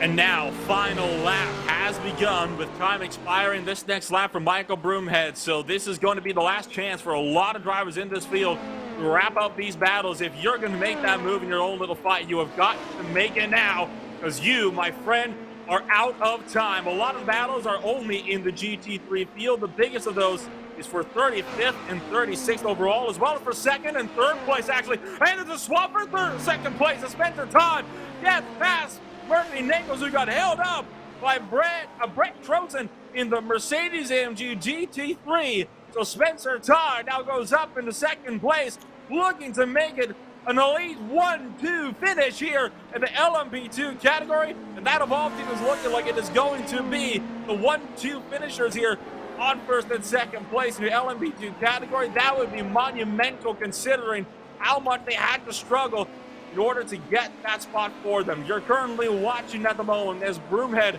starts to round the final couple of corners. It has been a long and hard race for Broomhead. He has been almost taken out on numerous occasions, and he's almost at the point where the nail biting can come to an end. Nathan Medina just up the road, your GTD class leader. If you're Medina, you get out of the way and you do not take any risks, because at the moment Medina looking set to be able to take a race victory in the GT3 category as well. Coming around through the final set of corners, Michael Broomhead is going to be taking a race victory at the 2 hours of Watkins Glen. And right behind him is GT3 class winner, Nathan Medina. Yeah, how cool is that? Great call there. How cool is that? Both the GT3 winner in Medina and Broomhead in the LMP pretty much crossed the finish line at the same time. You could not do that again if you tried. And a good race by Broomhead. You seen Todd make the pass on Nichols for second. But how about Medina being able to track down Gagaro there towards the end with the last 10 minutes left into the race and be able to take that lead back that he saw earlier into the race. Medina, Gagaro, and Kotska, those guys are locked in for your podiums in the GT3. It's going to be Broomhead, Todd, and Nichols in the prototypes as your podiums, with Mick Yatito running 4th and 5th in the GT3s. It's Fasanello and Gilbert rounding out the top 5 in what has been an up and down race here, Nolan, but nonetheless an incredible one with a lot of competition out there, but also a lot of things for these drivers to take away tonight heading into the future of this season. And it's not over yet. Gregorio trying to get a top 10 into the final couple of corners.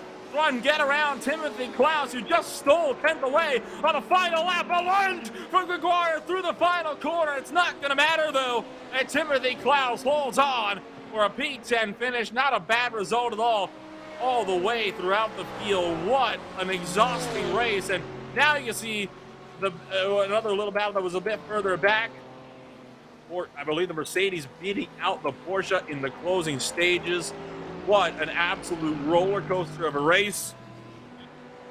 Now with everybody just about across the line, I believe just waiting at the moment for one Gustavo Cianfredi to come across the line. And he is not even going to make it as the Lamborghini out of fuel, I think, coming around the final corner now. And the 029 just crawling. He's the last car to finish, and he's not going to make it to the flag. Yeah. So, with everybody now off of the racetrack, let's look at your post-race results here from Watkins Glen. What a phenomenal finish. Some really, really good racing going on there from the podiums all the way back for 10th and 11th place. Some of these guys really having a good race. Here's a look at the LMP2 drivers. Of course, we saw Michael Broomhead being able to hold off a charge from Spencer Todd. Both Canadians finishing 1 and 2. Murphy Nichols in 3rd. Andrew Mickey 4th. Chris Yatito in 5th, with Joseph Homan in 6th. Chris Branson 7th. Maurice Gamillion made his way all the way up to 8th, with Mark Herzog in 9th and Timothy Klaus in the top 10. That's going to put Robert Gregorio down in the 11th place, with Jason McSparron in 12th. Jerry Forklorb is going to be in 13th place. Javier Perez Torres is going to be 14th, with Robert Covey in 15th. Andy Spicer is 16th, with Stephen Paulison in 17th. Ernie Ludwig is 18th, with Mackenzie Milwain in 19th. Matt Sizzler rounding out the top 20, with Dino Vella not making the start to this race, rounding out the 21 car LMP2 field, bringing us down to the GT3s. And with the GT3s, we saw Nathan Medina with an up and down night here. He didn't look like he was going to be able to come back. He does, and he took the lead and won the race. David Gagaro Jr. with a really good start to his season in 2nd. Andrew Kotska going to be on the podium in 3rd. Ricardo Fasanello in 4th, with Gerard Gilbert in 5th. Cody Richardson 6th. Roger Shank in 7th. Nick Horvath 8th. Chris Sherburne in 9th, with Robert Gamble in that 10th spot. And that will put one Gustavo Cianfredi in 11th place, not finishing the race after running out of fuel on the last lap of the race, with Jason Luttridge down in 12th. James Dougherty in 13th. Rob Deloach in 14th. Taylor Westerfield is 15th place, with Jeremy Morrison down in 16th. That will put Brian Scrivener in 17th. Richie Williams is 18th. Richard McClure is 19th, with Greg Bikini rounding out the top 20. The rest of the order is going to be coming on up on your screens. And wow, I'm just at a loss of words. I mean, what an absolutely phenomenal race here from Watkins Glen. It is still not quite over, as there's a lot of drivers that we're going to be talking to in just a few moments. For now, though, we'll take one quick commercial break. Don't go away, though. We'll be back with the post-race show in just a moment.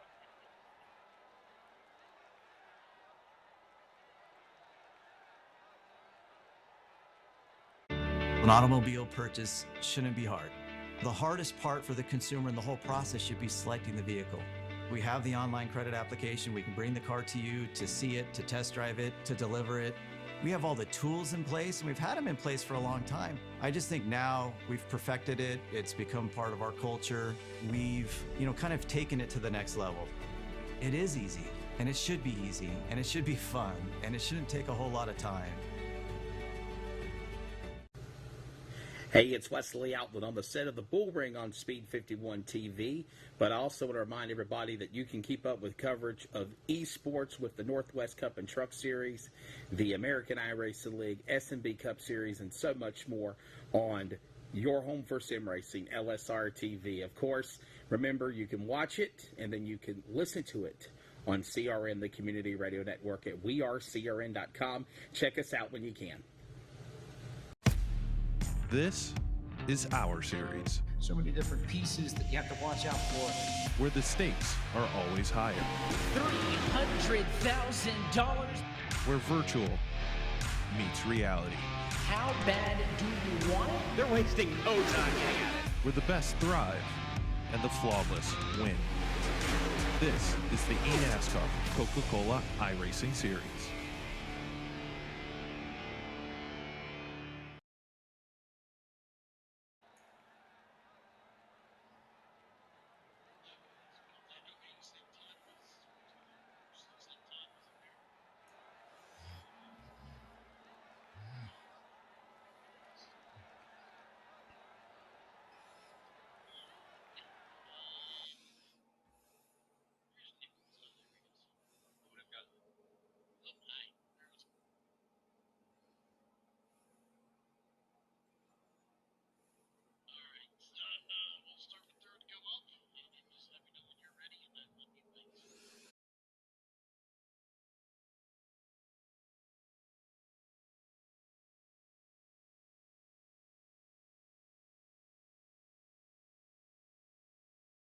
Welcome back, race fans, to LSR TV. As we finished up the 2-hour Watkins Glen, we're back with the podium drivers in the LMP series.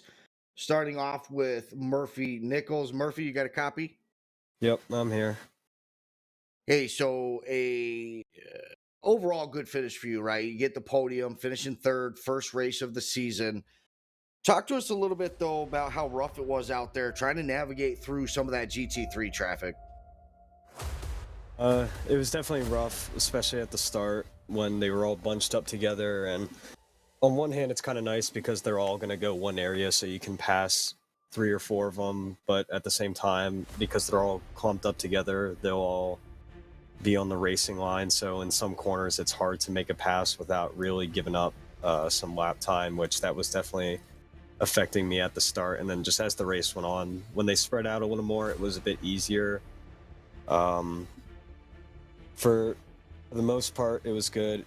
I will say, if anything, though, I felt like I had more issues with the P2s that I was lapping, where half of them would be fine, where I would get them on the next corner and they would communicate that, but the other ones, it felt like they would hold me up for, in some scenarios, 2 or 3 laps, and then, as you guys probably saw toward the end of the race, I had the unfortunate incident with the lapped P2 going into the bus stop, but overall, I thought traffic was okay. It's a tight track in some scenarios, so I understand how hard it can be for the GT cars as well. And in some scenario, I want to respect the battle that they're having, no matter if it's for first place or 21st. I still got to respect it. Murphy Nichols finishing third here in the LMP series. Murphy, before we let you go, anybody you'd like to thank, shout out a couple of weeks before we head to Daytona? Yeah, shout out to all the Forge Racing guys for being good teammates, making a great setup. Shout out to Brian for hooking me up with the strategy that almost worked. And shout out to my girlfriend Kate. It's her birthday today. Happy birthday, Kate. Murphy, we'll let you go. Congratulations on taking home a podium, kicking off 2022 in style. We'll see you next time. Thank you, guys. See ya. Next up's going to be Spencer Todd. Spencer, you got a copy? Yep, I got you. Talk to us a little bit about your opinion here about how you think everybody kicked off the season, including yourself, of course, finishing second place. Definitely can't hang your head on that. That's second best. But talk to us a little bit about just how you feel about everybody kicking off the season here for the first race. Yeah, I think there was the normal first race jitters. I think you could see that for sure. But relatively happy with my performance. Obviously, starting from the pole, was hoping for the win. I think it might have been possible had I not got turned around and was completely stopped. But that's racing. Extremely happy for Mike to get the win here, and yeah, on behalf of Evolve, I think we're happy with the 1-2. Yeah, I'm more or less pretty happy. I just a little bit felt like I left a bit out there on the track, but yeah, it happens. Yeah, and sure, you always want that extra spot and be able to take the win. Speaking of you and your teammate, how much preparation did you guys put into Watkins Glen, and were you guys practicing before the rescan and then having to kind of make some tweaks once iRacing dropped the new version? Yeah, that contributed to a lot of rework, I would say. I think we had to kind of go back to the drawing board once the rescan happened, and obviously prior to Tuesday this past week, there was no rubber really developing on the track, so as far as what tire wear was going to be like, we kind of had to figure that out from Tuesday onwards, so not a lot of time to redo the setup. It was just a couple minor tweaks, but yeah, it definitely posed the challenge. Spencer Todd taking home second place here. Spencer, before we let you go, floor's yours for any thank yous and shout outs. Yeah, first and foremost, just I'd like to thank Evolve Sim Sports. I know all the guys on the pit wall work extremely hard to prepare for these races, and yeah, I'm just extremely grateful for that. And then obviously the sponsors that make it possible. We've got Direct Innovations, we've got Tranco Production Machines, we've got Muradness. Those are the main folks I'd like to thank, and yeah, just you guys for a great broadcast. I'm looking forward to watching it back. Alrighty, that was Spencer Todd, your second place finisher here. Moving on to race winner in the LMP2 series, Michael Broomhead. Broomhead, you there? Hey Brandon, how's it going? It's going pretty good. Listen, you started fourth. You really didn't drop past that. I think even once you got up to third, you didn't fall out of there, minus the pit stops. You kept a cool head about you. It looked like maybe it was going to be Todd and Nichols' race there. Nichols had a huge lead at one point in time, but you kept grinding.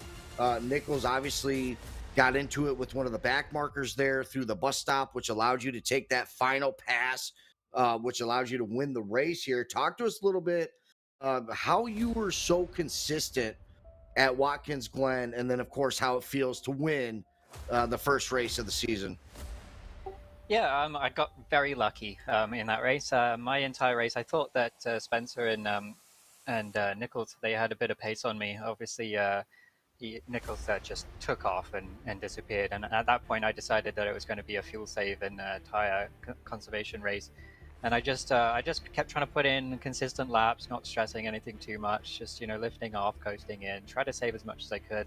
I went a lot further in the stint to my pit stops than other people, so it was seemingly working out, and actually at the end I was close to making it without an extra stop, but I just had to come in for a splash, and unfortunate for the back marker situation gave me the win there, but hey, I'll take it nonetheless.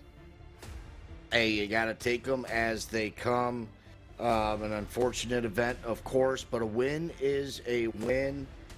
Anybody you'd like to thank specifically? Shout outs, floor's yours. Yeah, of course, Evolve Sim Sports, I know Spencer already said, but Direct Innovations, Tranco, Muradness, and you guys, again, I haven't seen your broadcast yet, but I'm looking forward to it, and of course my family, Mimi, and the whole boys, all the boys at Evolve, they put in a lot of work to get this done, and I felt comfortable the whole time, so thanks guys. Well, congratulations, your race winner here at 2 hours at the Glen, Michael Broomhead. phenomenal job. Way to kick off the season. We'll see you at Daytona.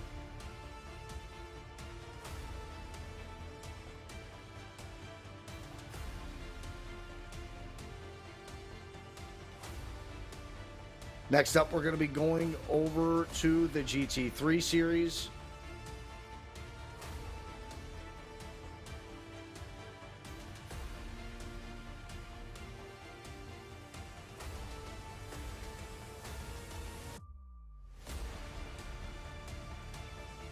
Of course, that was your third place, Andrew Kotska. Andrew, you got a copy? Yeah, I got you, Brendan. Hey, a pretty up and down night for the GT3 series, but overall, I think that second hour, once you guys started getting spread out, we really got to see the potential of what you guys can do racing around each other on maybe a little bit of a smaller field. Talk to us a little bit about how you felt the night went, and then, of course, taking a podium. Yeah, I felt like it was a pretty good night here. First race for me here in the Major Series, so I'm pretty happy with this podium tonight. There was some pretty good racing out there all throughout the field. I know I had a bunch of good battles in the GT3 field, a whole bunch of strategies going on out there tonight, so it was interesting to see where everyone landed at the end of the race here. Yeah, you started 13th here, was able to find 10 spots there at the end to finish third. Was that pit strategy? Was that letting the guys in front of you maybe make mistakes, or were you just really just charging hard, but had some bad qualifying maybe to put you back so far? Yeah, it was pretty much my strategy for this evening. I knew I was going to have to save some fuel, so I just kept a nice steady pace and just let everyone else kind of do what they were doing, because I knew my race at that point, and worked out nicely for me tonight to get this P3 to stretch out my fuel there. Didn't know if it would work out, but worked out perfectly. Well, good job, Andrew, taking home that third place. Floor's yours for shout outs and thanks. Sure. Thanks, Brendan. Yeah, first of all, I want to thank you guys for broadcasting this series here. It's a great broadcast. Second of all, I want to thank my sponsor, the Into the Apex podcast. We're on location here in a couple weeks at Daytona 24, so you might want to check that out at intotheapexpodcast.com. Every Friday we have a new podcast. Other than that, I want to thank all my family and friends out there watching the race. It was a fun race tonight, and see you guys all next week or next month. Next month, indeed. That was Andrew Kotska taking home third here at the Glen. Next up is David Gagaro Jr.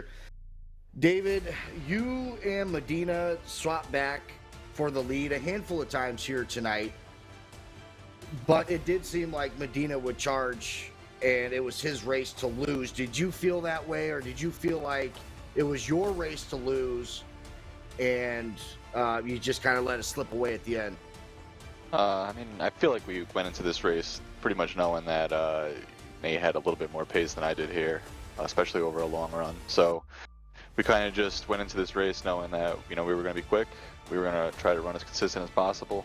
And, he got a little bit tangled up with a prototype, and it kind of put him a little bit back a little. But and honestly, it changed his strategy, and he played that strategy perfectly. And after 2 hours or so, or just about 2 hours, he came out 3 seconds ahead of me when I left the pits. Well, nonetheless, taking home a impressive second place considering everything that we saw here tonight. It seemed like at a moment's notice your race could have been done. So congratulations on the P2 and showing some patience and some poise out there, working around some of the lap traffic and some back markers there. It could not have been easy. How much time did you put in prepping for this race? And is there anybody specific who helped you set up the car and put in practice laps? Yeah, I'd say, I've got to thank my team, first of all, Vengeance Motorsports. We're looking to do, really do well this year in the Sportsman Championship. And even throughout that race there, me and Nathan, we were kind of coming up with, ideas and strategies and just trying to make sure that we were both going to, be there at the end. And that's pretty much who I raced with throughout this week, trying to get quicker and quicker and quicker. And you know, I'm mostly an oval guy and he's a road course guy, so we swap back and forth in that respect. But yeah, just gotta thank the team. Thank you guys for the broadcast. I know my dad was watching tonight, and yeah, on to Daytona. Well, shout out to Dave Gargaro Sr. And you're right, couple of weeks off. We're at Daytona. We'll see you then, Dave. Thank you for your time. Thank you. Moving on to race winner Nathan Medina.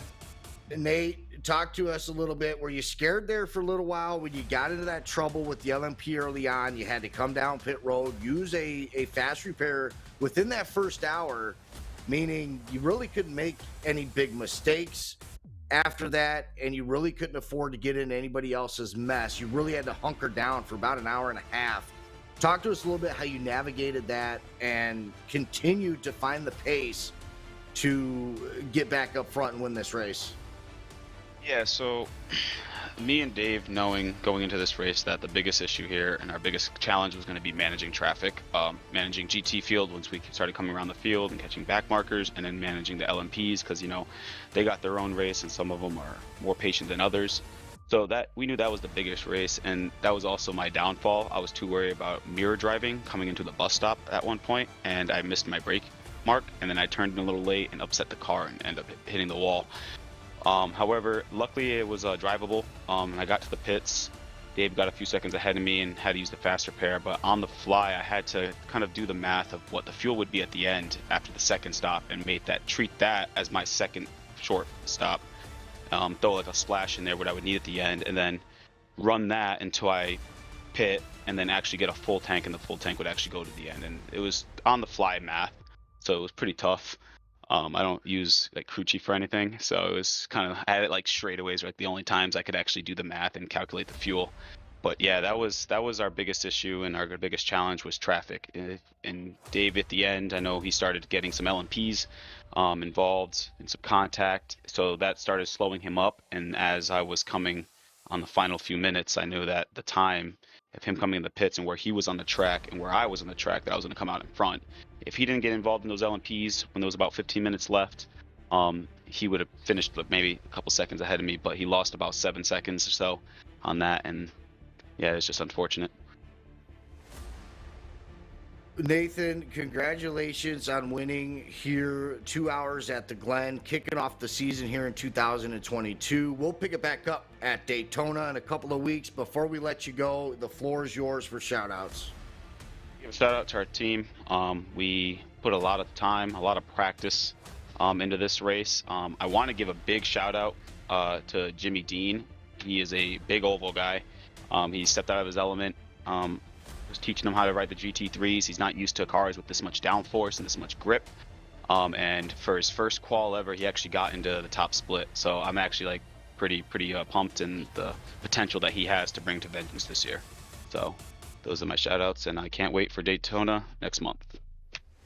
Thank you for your time, Nathan. We'll see you down the road. That was Nathan Medina, winner here at Watkins Glen. This has been LSRTV. For Sam and Nolan, my broadcast partners here tonight, behind the scenes, Charles Wooten, Jeff Stabnow, Mason Himbog. We appreciate you guys. We'll see you in a couple of weeks next month at Daytona.